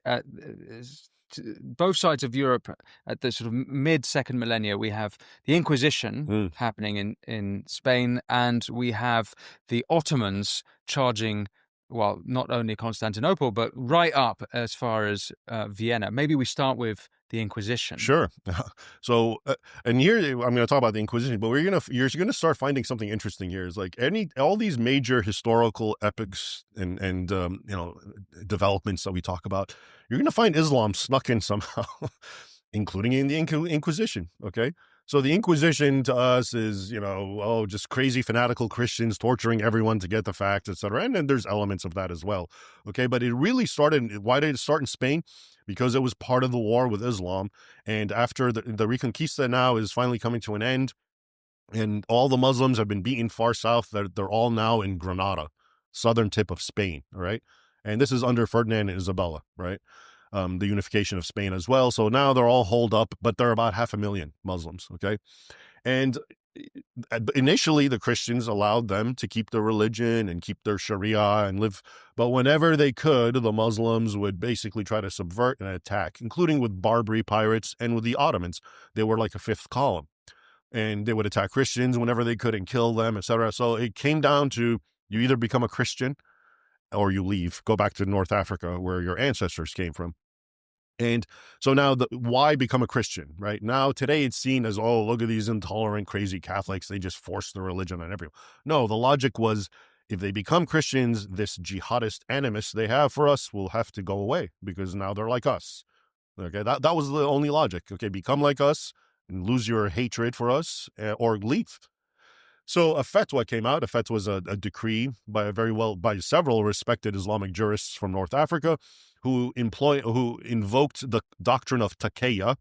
Okay, and taqiyya means you can dissemble your true beliefs about Islam. You can say you're a Christian, but as long as you're truly a Muslim in your heart and you're doing this as a stratagem, you can do it. But continue to hate the infidel and whatever. Continue trying to plot against them. So a fatwa came out, and all 500,000 Muslims overnight became Christians, and they converted and were baptized. And long story short, the sources described them as being better Christians than the Christians. They were punctual to church and everything, but they were home reading the Quran to their children and preaching undying hatred for Christian Spain and still trying to plot. Okay. And that was the beginning of the Inquisition. Okay. Because the Christians didn't know what to do. They didn't want to get rid of them because they converted. And what if he is a sincere Christian? And what if he's not? But they weren't aware that they were being deceitful. Yeah, finally, when they finally learned that they were being deceived, there's one guy who I quote, I think he's a priest from 15th century, and he says these people were better Christians than us, and yet in their hearts they still believed and were following the impostor, prophet. Okay. And so they were still a fifth column, but an even more dangerous one. And the Muslim sources say, and a lot of the people, very early cryptic references, a lot of the men who were and women, I suppose, who were engaged in taqiyya were burned because of the Inquisition. So that is really and there's elements of this with Jews as well. I think they're called, one's the Moriscos were the Moors who supposedly converted, but were still kind of practicing their Islam, and the Marranos, I believe, were the Jews who and when people talk about the Inquisition, my point is they always mention the Jews, but it was actually a lot more Muslims who were being tried for that very reason. And, Catholic Spain just ended up basically saying, you're either one of us or you have to go because you're plotting against us, obviously. And the only way we can determine it is through an Inquisition. I'm not trying to justify the Inquisition. I'm just trying to show you once again how Islam is in the background, how it provoked a pretty bad reaction from Christians. You have called some of the behavior of Islam and the Muslims as they grew out from the Arabian Peninsula up into Europe as brutal and barbaric. Mm-hmm. Would you describe the Inquisition in such ways? Sure. I mean, the Inquisition, I'm sure there are innocent people who suffered. And the Inquisition was involved with the Knights of the Temple, for example. And that's a topic I've actually delved in very recently for my recent book, where these guys who had vowed and done everything to fight for Christendom were actually tortured by fellow Christians on baseless charges that were made by the king who wanted their, gold. So I'm sure a lot of people were. I'm not justifying the Inquisition. I'm more interested in trying to show you how, once again, Islam gave rise to something that was very negative in Europe. Or even, the Christopher Columbus. He sailed, the ocean blue because he's looking for spices. People, again, don't understand the whole thing was about Islam. Okay. Yeah, I know that's because but he couldn't go east anymore. You couldn't go east because if you go east, you get killed. Okay, by the Muslims, the Ottomans, and the Mamluks, and so forth. And not only that, in his own writings, he was doing this partially to help with the crusade. He wanted to find people who he thought would be Christians or converted to Christianity, and then they can be mobilized to go, like in a pincer movement, around and attack the Islamic world and liberate Jerusalem. So it was still that, or even the Portuguese before him. The Portuguese explorers, or usually Prince Henry, I think, is... or Henrique II is the main one who's attributed with this sort of traveling around the world. He was a complete crusader. That was his motivation Oh, entirely. really? Yeah, entirely. That Oh, was it. wow. You see So how Islam is just embedded in Europe's history, and so many it's been events. completely taken out. Yeah, events were a reaction to it. Wow. So what about then the rise of the Ottomans? Mm. What year is Remind me what year Constantinople is take 1453, May 29, when it's conquered. Yeah. Yeah. And so what happened that? Was that a very bloody brutal like the rest of it, or Yeah. what's the story of the sacking of Constantinople? Okay, so I mentioned the Seljuk Turks, who were Turks, and they were the ones who were mainly during the First Crusade and a little bit afterwards. And then the Ottomans were more Turks, and the names Ottoman and Seljuk. These are the names of the founders. So Ottomans is their founder, their forefather Osman is his name, and the other guy was Seljuk, but they're all Turks. Um, and they rose in that area very close to Constantinople, and they eventually took over and consolidated all the Turkish tribes under them, and the Seljuks were gone, and they became the chief power at the time. There were really two powers, the Ottomans in Turkey, and in Egypt you had the Mamluks, who were slave soldiers, and Egypt kept importing them, and then eventually they took over. Anyways, and they were contending rivals, the Ottomans and the Mamluks, until the Ottomans actually beat the Mamluks in around 1517 and absorbed all of that whole area. So the Ottomans were definitely the scourge of more modern times. Okay, so from around 1400 up until 1683, they're at Vienna, right? They're surrounding Vienna. For those hundreds of years, the Ottomans completely devastated the Balkans, conquered so many regions, Greece, Bulgaria, Albania, all these regions. Hungary was one of its main enemies, but it also got conquered for about 150 years. And, like I said, it goes all the way up until 1683, and now they're around Vienna again, encircling it with 200,000. And I'll tell you a very interesting story about Vienna because it's very applicable to today. Something's happening today about this. But in the Battle of Vienna in 1683, you have something like 200,000 Muslim Ottomans surrounding it. And on their way, they destroyed and devastated everything, killing 30,000 Christian captives, etc. And they were about to breach Vienna. It was about 2 months into it, or even less, and right before they did, on September 12th, the King of Poland came, John Sobieski III, with something like 65,000 fighters, and they were on the top of a hill, and he very clearly says this is about Christianity and Islam, and they're trying to take it and so forth. I have a whole chapter about that too, in Sword of Scimitar, all these big ones. And then they had thunderous cavalry charge, and they defeated and the Ottomans and lifted the siege, and of course Vienna was grateful very much. So since then, they've been trying to put up a monument or a statue for Sobieski on that hill in Vienna where he came down. And a lot of Viennese and Austrians want it, and of course Poles want it, and it's a way of thanking the Poles for what they did. But the city council of Vienna said that's too Islamophobic, and it might offend the Muslims. Yeah. When was that? This is happening right now. This is something actually that was just reported like a few weeks ago. Okay, and we're not going to have it because it agitates Islamophobia. And then you look into in Vienna, and it's like a bastion of Islam. I didn't know this, or until recently, there are more Muslim students than Catholic students. And Vienna, of course, was a Catholic nation. It was a seat of the Holy Roman Empire, which was why it was so important to Muslims to conquer. Like Rome. Today, there are more Muslim students in Vienna than Vienna, and constantly the mosques are being busted for teaching hate. Last year, there was a foiled plot on a Taylor Swift concert. Yeah. But I mean, there's a lot. I wrote an article, and there's so many things. And, these students tried to shoot up a Christian class, and they said because killing Christians get us into heaven. That's what the Muslims said, the students. So we're at it. So basically what's going on is Vienna is willing to spit in the eyes of the ancestors of the people who liberated them, to humor the descendants of the people who were attacking them and who are themselves currently criminalizing Vienna, because there's all these reports of how crime and rape has exponentially skyrocketed since this influx of Muslim migrants. Okay. Yeah. And it's just amazing. And a final, about these battles, because this is related. In France, also about a couple of months ago, a couple of Muslims tried to bomb something in Poitiers by Tours. Why? Because they wanted to avenge the defeat at the battle. You're kidding me. No, they were smarting about that still.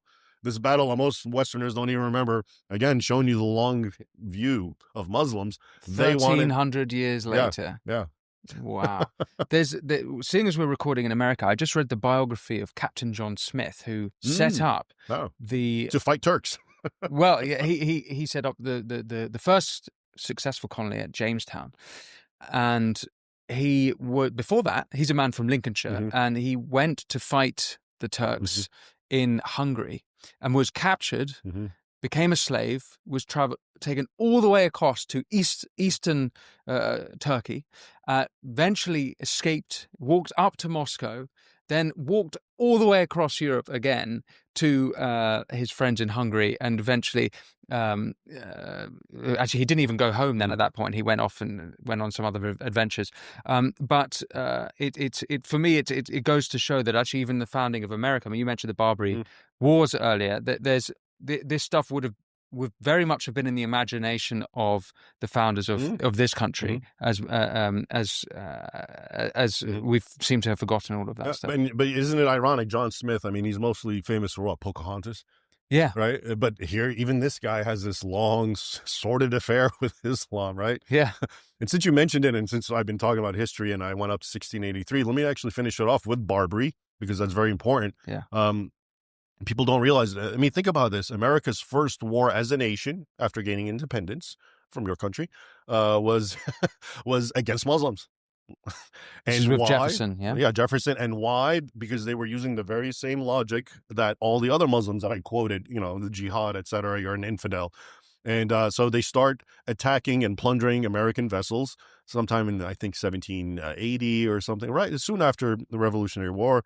And long story short, Jefferson and John Adams, they meet with the ambassador from Barbary, I think Tripoli, Abdul something. I have it in my book. And they say, what have you, we're willing to be friends and trade. Why are you attacking us? What have we done to you? And then Jefferson, he wrote a letter to Congress, which we still have, with the ambassador's response.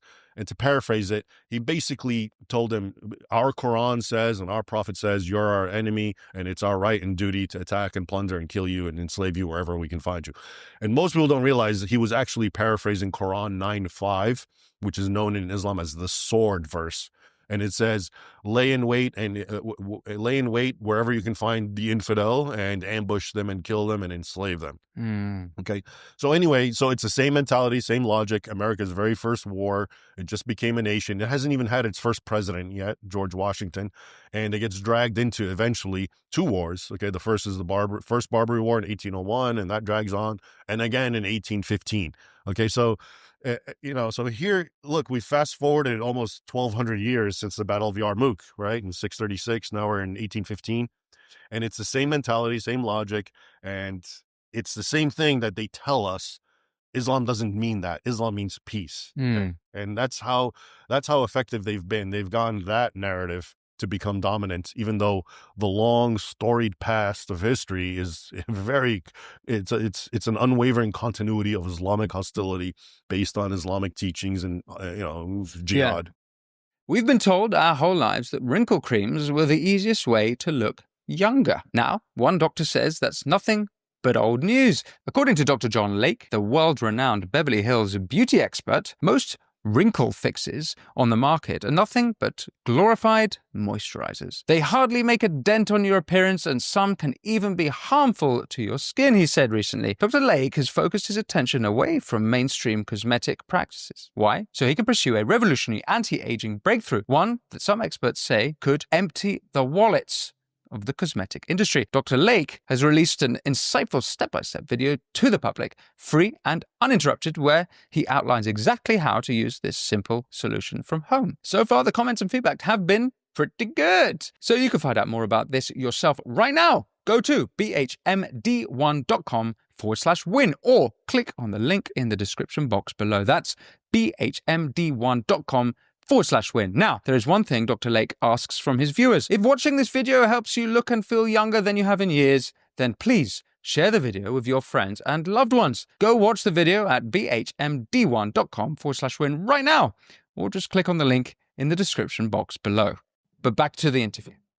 So we'll come up to the present day, but before we do, seeing as you've mentioned the Quran, I guess there's a. You have also said you're not a theologian, so I mean, I'm being remember modest, but you know. that.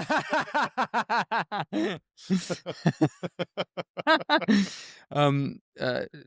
Where do you think this comes from within Islam, and is it the behavior? Is it the example of Muhammad or the example of these first early Muslim warriors? And I think it's an important one because we look at Islamism today, and it's clearly, we talk about ISIS and all these Muslim Brotherhood, and we talk about Israel and Hamas, and it's clear that there's an aspect of Islam that is like the scripture you just cited, that is I guess violent, and there's a contention there, that this idea of peaceful Muslims, moderate Muslims, and I guess I'm not sure exactly what my question here is, but the origins of all this, how it all starts? like how much is this from the Quran? How much is this from Muhammad? Yeah. What's your perspective on that? Yeah, okay, it's all, you have to understand how Islamic law works, okay? So according to standard Islamic teaching amongst Sunnis, who are 90% of the Muslim world, the twin sources of authority are the Quran, which is understood to be the literal words of Allah, and then what's called the Hadith. Okay, plural, it's ahadith, but I'm going to say hadiths to anglicize it. And all they are vast volumes and volumes and volumes of what Muhammad supposedly said and did. Okay, and according to the Muslim, scientists, as they call themselves, the ulama, they rank them. There's what's called sahih, meaning it's correct, it's authentic. He did say this, and that takes on almost the same value as the Quran. Okay, and there's a lot of that. Now, based on those two things, hatred for the non-Muslim is unequivocal and continuously documented. War on them as jihad, continuously documented. Treating, the non-Muslim who gets conquered as a dhimmi, which means they have to live as a second-class citizen and pay tribute, unequivocally documented. These are totally enshrined based on the Quran and the words of Muhammad. Okay, his example. And Muslims, the word Sunni, I mentioned them, the Sunni means like the example. So a Sunni is trying to follow the example of Muhammad. So Muhammad waged war on infidels. That's what we have to do as well. So it's unequivocally clear. A person will tell you that, no, Islam doesn't teach violence, etc. He's either really, really ignorant or being very, very, very deceptive. And it could be one or the other. But if you've taken the time to study them, as I have in their original languages, and that's another problem. If you look at the Quran today, they're mistranslating it intentionally. They add words that don't exist. So for example, Quran 9:29 will say, which literally says, fight the people of the book, which means Jews and Christians, until they pay tribute and feel themselves subdued. Okay, and that's the teaching that's what justifies jizya. It uses the word jizya. A lot of English now Quran translations say, fight the people of the book if they fight you first. Okay, so now it doesn't look so bad. This is, again, defensive war. This is just war. The original doesn't say they fight you first. It says you attack them. So there's unfortunately a lot of playing around with Islamic scriptures intended to deceive infidels. But yeah, it's that simple. That's what the two twin pillars of Islam's authority, the Quran and Hadith, say. And the Quran is the word of God. And I read the Quran a few years ago, and what the difficult thing for me, apart from certain of the scriptures like the ones mentioned already, is that it says throughout it, you must take this literally and you can't swear. So the idea of a sort of Islamic reformation against this seems to be tricky. Having said that, and I'll come back to Europe, but I look around the world now, and where I have hope with relations between the Western world and the Islamic world is the leaders of, let's say, the Emirati leaders, where the signatories of the Abraham Accords. And I see, actually, these are people who are taking Islamism seriously. They recognize the problem. They're even calling the Westerners out for not taking it serious enough. The Emiratis have been fantastic on this, particularly Mohammed bin Zayed. For me, the hope is that these people are interpreting the scripture in a certain way that means that there will be relations much improved from everything you've described in history. Do you think I'm right to feel this way? No, I think there's room for optimism for a number of reasons. You know, the insurmountable hurdle is what I just described. Okay, the texts are so black and white. You know, it literally says in the Quran that if you're a Muslim, you have to hate non-Muslims. And I've watched cleric after cleric say things like, yeah, even if you're married, because Islam allows Muslim men to marry Christian women or Jews.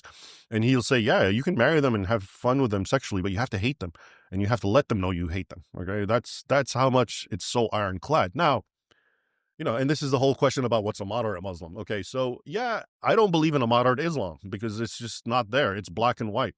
But I do believe in moderate Muslims because humans are subjective and they can do whatever they want, right? They can believe, they can just reinterpret it their own way, they can ignore it.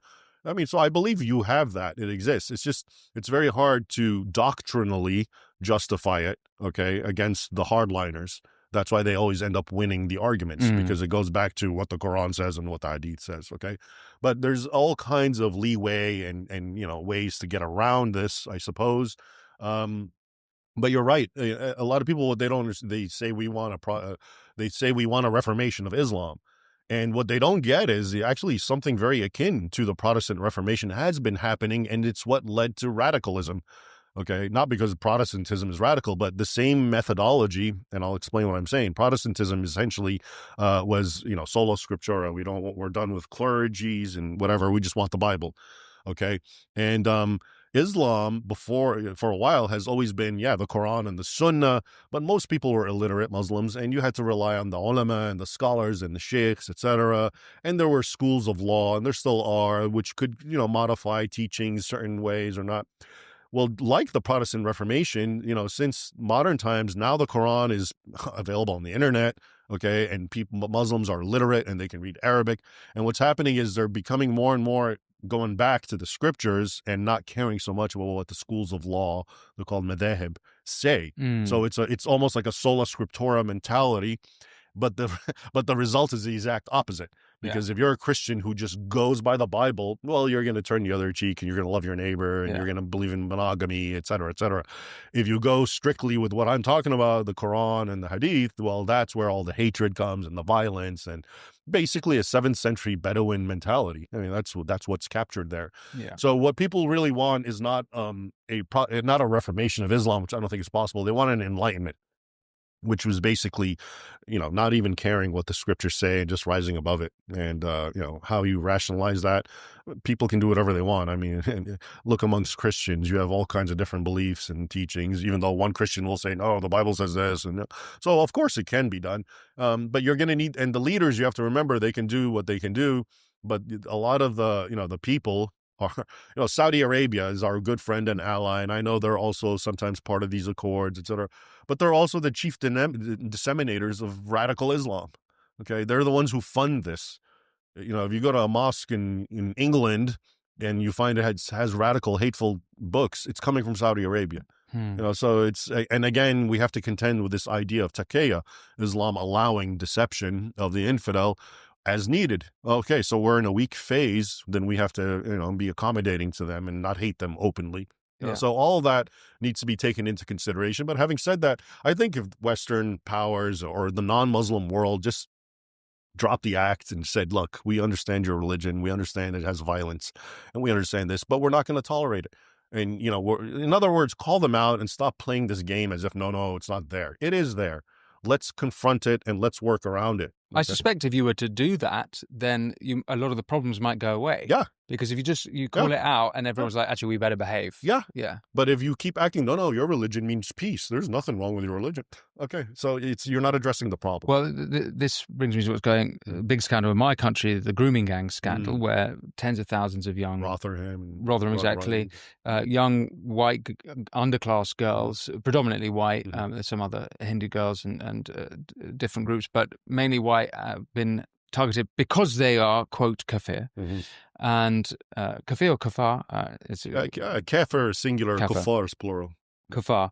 And it's still now contentious. You can't call it what it is because the perpetrators are predominantly Pakistani heritage grooming gangs. Even calling them a grooming gang isn't quite. It's the rape gangs is what they really are.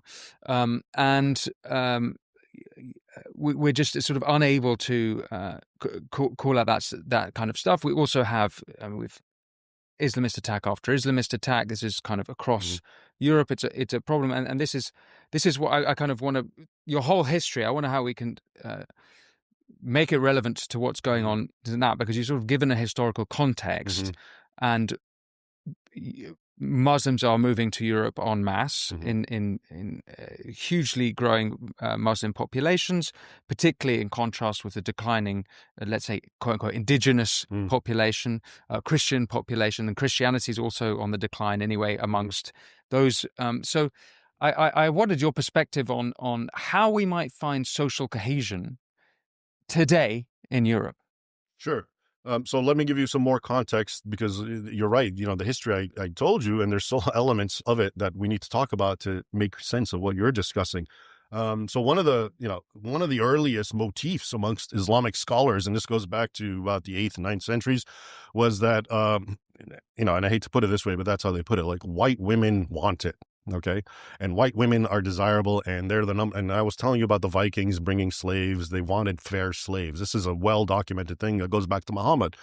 You know, during one campaign, the campaign against, it's called Tabuk, where he was supposed to fight the Eastern Roman empires, which would be Greeks. He actually tried to cajole men to join him by saying, "Don't you want the people of yellow?" and he talks about the women, how beautiful they are. But yellow, I assume, means hair. A lot of people try to understand what that means. Does it mean hair, fair skin, whatever? So there's a long kind of like this almost like sadomasochistic thing of presenting white women as wanting it, and just like, okay, so now fast forward, and what you're talking about, believe it or not, because I've looked into it very closely, and the Muslims, the Pakistanis and whatnot, they use the same exact logic, and they quote that, and they say, yeah, Islam already told us these people want it, and that's what they're for, and they like it, et cetera, et cetera. So just, something to keep in back. It's an actual quote from Muhammad. Yeah. And in a hadith. Yeah, the quote is that he basically said, don't you want the people of yellow? Like, come join me on this raid so we can get pretty blonde women, basically. Right? Okay. And but even I'm saying it starts with them, but you find iterations of this all throughout. Okay, most caliphs, people don't know this, but even amongst the Ottomans, but especially in Spain, their last caliph was something like 99% white. Why? Because every sultan would mate with white women, and he would, be half diluted. So at the very end, a lot of these sultans were essentially blonde hair and blue eyed, but they're Muslim sultans, right? So anyway, my point is this. So you bring a Muslim population that thinks this way and you put them in England. What do you think is going to happen? And you teach women to be promiscuous or whatever, free love, etc. What's going to happen? This is going to happen, obviously. Okay. As far as you're asking me, how to get past all that, and the thing with England, and I mean, you telling me is the attack on is free speech getting that bad? Because it seems like you can't call out, like you just said, you can't even call something what it is anymore. It's amazing. Yeah, I mean, that's a whole other, and people being arrested, and it's like, anyway, so it's just amazing to me. You compare and contrast what I've been talking about, which is Europeans, King Richard, speaking of England, who fought tooth and nail to keep Islam out of Europe. Okay, and now all of a sudden, and this is why history and doctrine is important, because they've told us the exact opposite of what I'm saying, which is, no, Islam is wonderful. It means peace. What are you talking about? Let's bring them in by the boatloads or whatever, millions.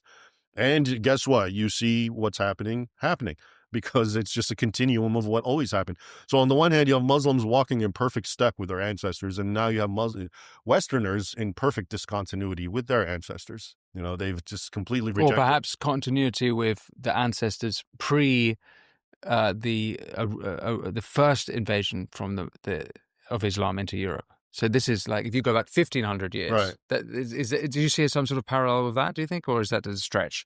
Well, no, because there was no time in history where Islam tried to get into Europe that they said, come on in. They just either lost and fought, right, like in Spain. Right. Okay, but they always resisted. So this is the first time they've been invited. So this is unprecedented, in. What's happening, where, you're inviting them, and they're acting the same way as usual, and your people are suffering, and then you buckle down even more and stifle your people and keep bringing in more. And, it's just like, what's well, really going on? Then, is there anywhere else in the world outside of Europe where there is where Muslims and Christians and Jews have been able to live side by side? In Europe, you have countries like Albania and maybe Montenegro. And Well, we had in the Bosnian War, we had concentration camps with Muslims rounded up. Yeah, so we had it's not that. really a great place to look. I don't think. No. for, But by and large, those countries until now, you can see Muslims and Christians living side by side. But the reason, honestly, is the Muslims are not very Muslim, and the Christians aren't even very Christian. In other words, the people there are very secular.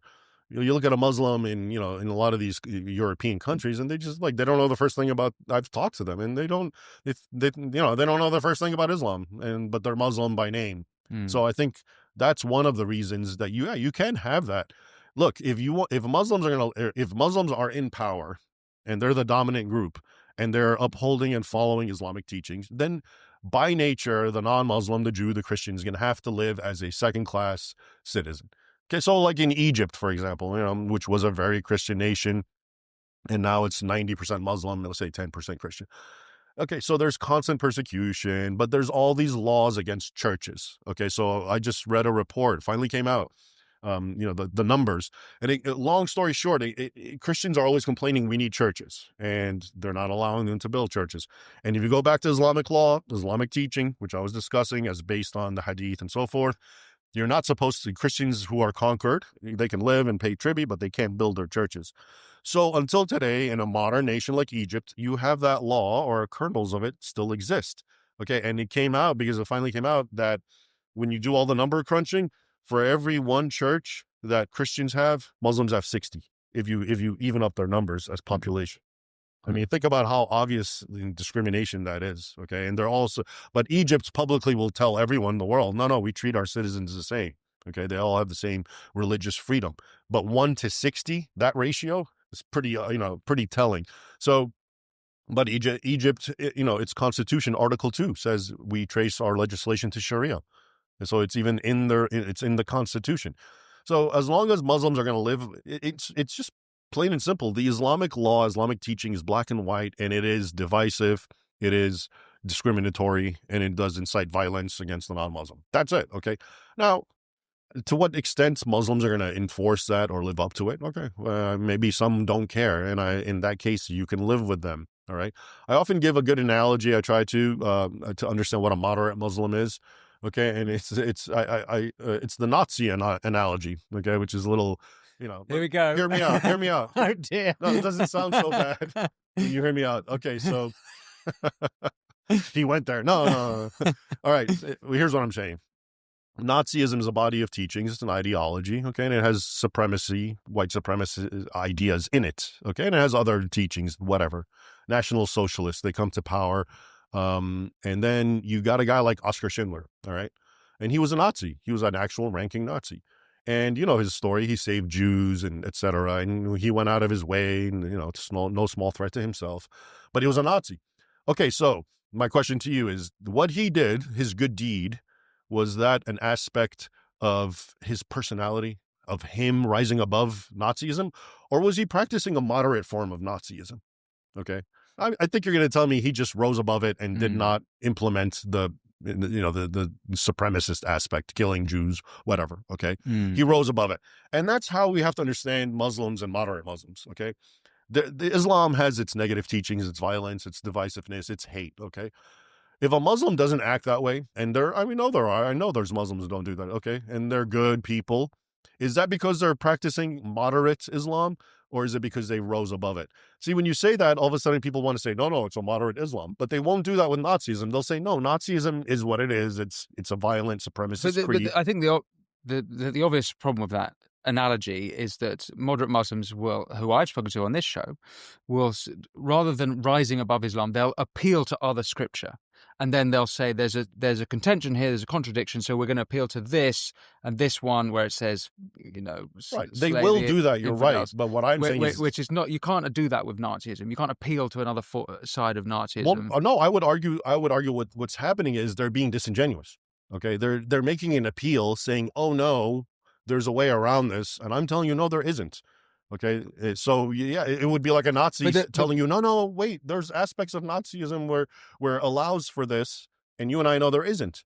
yeah, Okay, but so give me an example of what they would say, for example. unfortunately, I'm not Okay, equipped enough to have that's fine. this argument. But I would say that there's enough contradiction within the Quran Mhm. that it's clear that they would have a problem where there might not be the same contradictions in Nazism. It's Right. pretty clear cut what they thought about the Jews. If you're okay, so if you're the kind of Muslim who is, I'm going to read the Quran and understand it my own way, and that's fine, then yeah, you can do that.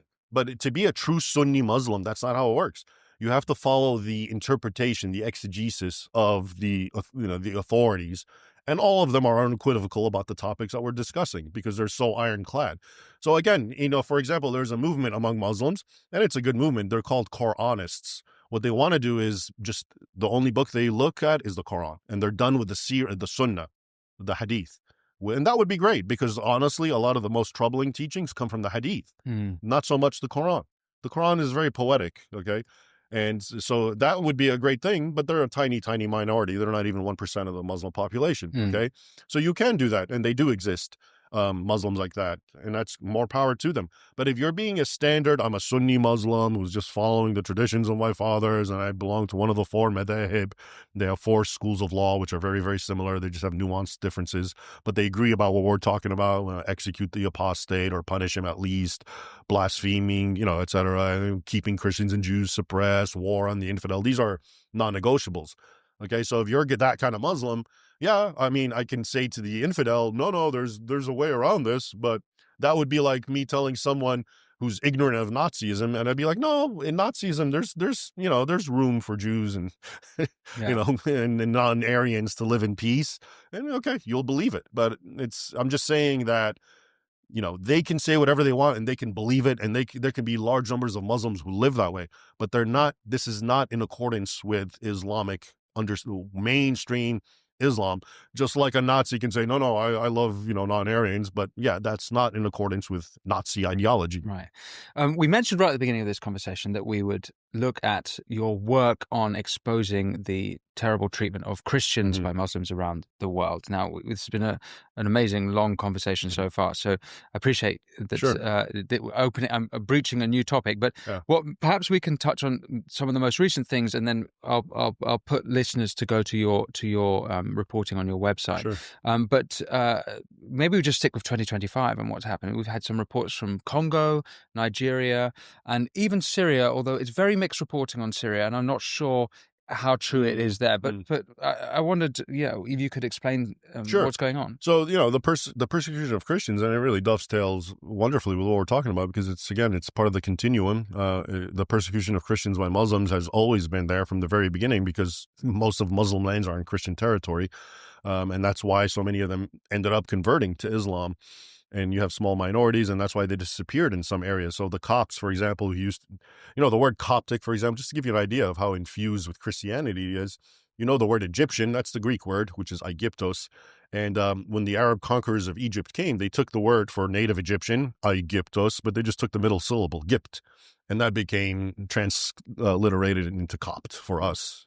So it just means Egyptian. Yeah. But it means Christian because all the Egyptians were Christians. So Copt means Christian and Egyptian. Anyway, so they went from being the majority, almost 100%, to now they're 10% because of 14 centuries of discrimination and, sporadic persecution, which is well documented, by the way. Anyone who's interested can get a book called A Sword Over the Nile, which is, it's not my book, but it's really great because it's based on the primary sources of what happened to the Christians of Egypt. Anyway, what's interesting is if you fast forward, during the attacks on Christians of the Middle East, Egypt, Syria, everywhere, it was, again, attacks on churches, attacks on their persons, of course, extorting money from them as a form of jizya, tribute, enslaving their women and children, etc. That's still going on. Okay. And it's in all the Islamic worlds to different degrees. Maybe you've heard of a group called Open Doors. So it's a humanitarian Christian international organization, which has been around for decades. And every year they publish a report. It's called the World Watch List. And it ranks the 50 worst nations to be a Christian, where Christians are most persecuted. And I write about it every year. And, habitually 37, 38 of the 50 are Muslim nations. And I mean, that to me is talk about telling, right? It's like almost every Muslim nation, there is a kind of Christian persecution. Some are worse than others. Okay, now we can go to Africa. That's the worst. Sub-Saharan Africa. That, according to a lot of human rights groups, there's a genocide in Nigeria. And I follow it closely, and I think every week I have to read about dozens of Christians being killed by Muslims. And of course, the media they tell you, no, this is about climate, change. One group is being pushed out and they're attacking another group. Oh, they actually do that. What? The Yeah, media are actually yes, saying they it's do about that. climate change. Actually, yeah. And they don't tell you that the ones being pushed out are all Muslims and the ones being killed are all Christians. Okay. No, they actually do that. So what's happening then in Nigeria? You have Muslim groups. First, you had the terrorist group called Boko Haram, which means Western education is a sin. And all they've been doing is attacking and killing Christians. But now you have what's called the Fulani, they're herdsmen, okay, who live they graze their cattle. And they're attacking the Christians who are sedentary, okay? And they're just butchering and killing them and taking over their land. And of course, also engaging in destroying their churches and the hallmarks of attacks on Christianity that emphasize that there's an ideological component. But if you talk to the professionals and the media, it has nothing to do with religion. It's climate change, because the pastoral Fulani are being pushed out and they need more land, so they attack these. But for some reason, they only attack Christians, never Muslim sedentary areas. Yeah, and how exactly does climate change force them to kill and butcher? Yeah, exactly. It's like, where's the motivation? No, exactly? a lot of, I remember I think it was the Irish president who came out and made a big scene about, no, this is climate change. Don't talk about Islam. Islam means peace. And this was like a year ago. And it's like, mostly peaceful climate change. yeah. And then the next day, Muslims attack a church in Nigeria and kill like 50 people. And all of a sudden that too is not about religion. I mean, I've really followed this, and the acrobatics they play to just make you think this isn't about religion are amazing, even though it's so obvious about I once quoted a black nun from Nigeria, who's like, it's hard for us not to believe this is about religion when they're dressed in black, screaming Allah Akbar and break the cross, and you tell me it's about climate change. So that's Nigeria, but in sub-Saharan but Africa, in Nigeria, do we have a sense of the death toll? I've seen various reports, and it apparently got really, really bad starting around 2009, and has been going on and off. But I would say, maybe 70,000. Yeah, just butchered. And what has the Christian response been to that? The Nigerian Christian, or Nigerian, or the greater Christian? The greater Christian response is it's not happening, and there's nothing to see here. Black lives apparently only matter if they're not Christian. It's one of those things where if it was the opposite, if this was, let's say, Muslims being killed by Christians, this would be on the news nonstop. Everyone would know about it, But such as it is, and again, why do you think that the Christians don't care about this? I mean, I think to a great degree, a lot of them don't know. So they're basically just misled by the media that they trust. Fox News isn't going to talk about this either, right? So for whatever reason, this isn't a topic for them. But I'd have hoped that the Church of England, or the leaders of the churches who do know about it, right, they absolutely know about it, would be every single day. But every single church service, they'd be praying about it. Also, a lot of these churches don't want to antagonize Muslims, and they're more excited and more proud about holding hands with a Muslim imam and showing their wonderful, ecumenicism reach out. So a lot of them don't want to. Pope Francis, he writes encyclicals about this and that. How about Christians being butchered left and right? Any word on that? Nope. We don't want to talk. So again, you have to understand that amongst Christians of all denominations, there's this political correctness, this need to make Muslims look good, and et cetera, et cetera. So they don't want to talk about it. It's if you talk about Christian persecution, you totally overthrow the narrative that they've been trying to build, because if you talk about Muslims attacking Israel, okay, it kind of makes sense because they're the underdog, they're angry, they're fighting back. Okay. But if you look at the Muslim world and you realize Muslims are dominant there and they're persecuting their tiny minorities simply because of religious differences, because they're not Muslims, then you start realizing, okay, so Muslims are just intolerant. And maybe this isn't about what's happening in Israel. Maybe this is just something among them. So that I've noticed, and I've been following this and writing about it a lot, Muslim persecution of Christians has been one of those most no topics. We don't want to go there because there's no rationale to it. Muslims attack Israel, Muslim bomb Western cities. Oh, they have grievances. Oh, this, oh, that. But if you find it's an institutionalized discrimination and persecution of minorities simply because they're not Muslim, how do you get around that? Well, the way you get around it is you don't talk about it. And you put that back to that Quran that you cited earlier about the people of the book. And yeah. That's one of the verses. Fight the people of the book, Quran 929. But there's others in the Hadith telling you how to treat Christians. If you see a Christian or Jew, you have to push them against the wall. Don't say salam, don't say hello to Christians and Jews. All sorts of things. You have to hate them, even though you have to live with them, et cetera, et cetera. So yeah, it all traces back to these scriptural injunctions. So we've covered Nigeria, and you've written about what's going on in Congo. That's also come up in the news this year. Yeah, I know. Well, I think a month ago or so, maybe 2 months ago, they entered a church and found 70 decapitated Christians. Okay, and it was by an Islamic terror group, which, funny enough, goes by its name is something democracy. Okay, it's part of this group called I forget, but if you look it up, something democracy, and they're a rebel group, and it sounds like they're leftist, and maybe they have leftist elements, but they also have a jihadist wing who does what they, decapitated 70 Christians. Again, if you look into it, if you dig in, you're going to see the hallmarks. Oh, this is about ideology. It's about hatred for Christians. Okay. The narrative, no, this is just some rebel group, and those are just poor innocent victims that were caught up in the war, and it gets very, it's very hygienic, and we don't talk about the religious element. Okay, if you're following the mainstream media, right? But if you look into it as I do, and I look at all the sources, it's very clear what's going on. Is it worse? You said earlier it's worse in Africa. Right. Is it worse in Africa because that's the continent where most Christians and Muslims are living side by side? That's a good question, and I think that is part of it. Well, I guess Europe more probably. Yeah, but I mean, for example, in Nigeria is literally 50-50. It's 50% Christian, 50% Muslim. And isn't that interesting that it's like a full-blown civil war essentially going on over there? There's this idea about Muslim populations as it grows, and this is sort of historically demonstrable. But if it's a small population, let's say 1%, which is like America, they're just going to be sort of vocal, kind of from a my rights type thing, like leftist groups, let's say. But when they become like, let's say 10%, then like in Europe, in certain countries and cities, then you get a lot of criminality, and you get these enclaves and no-go zones. So I've heard by various sources. And then when it grows, let's say 50%, now you have a war, you have a full jihad. Okay. When it keeps growing and now it's 70-80%, then the infidel is completely suppressed. Look at Saudi Arabia. You can't even have a church or anything there.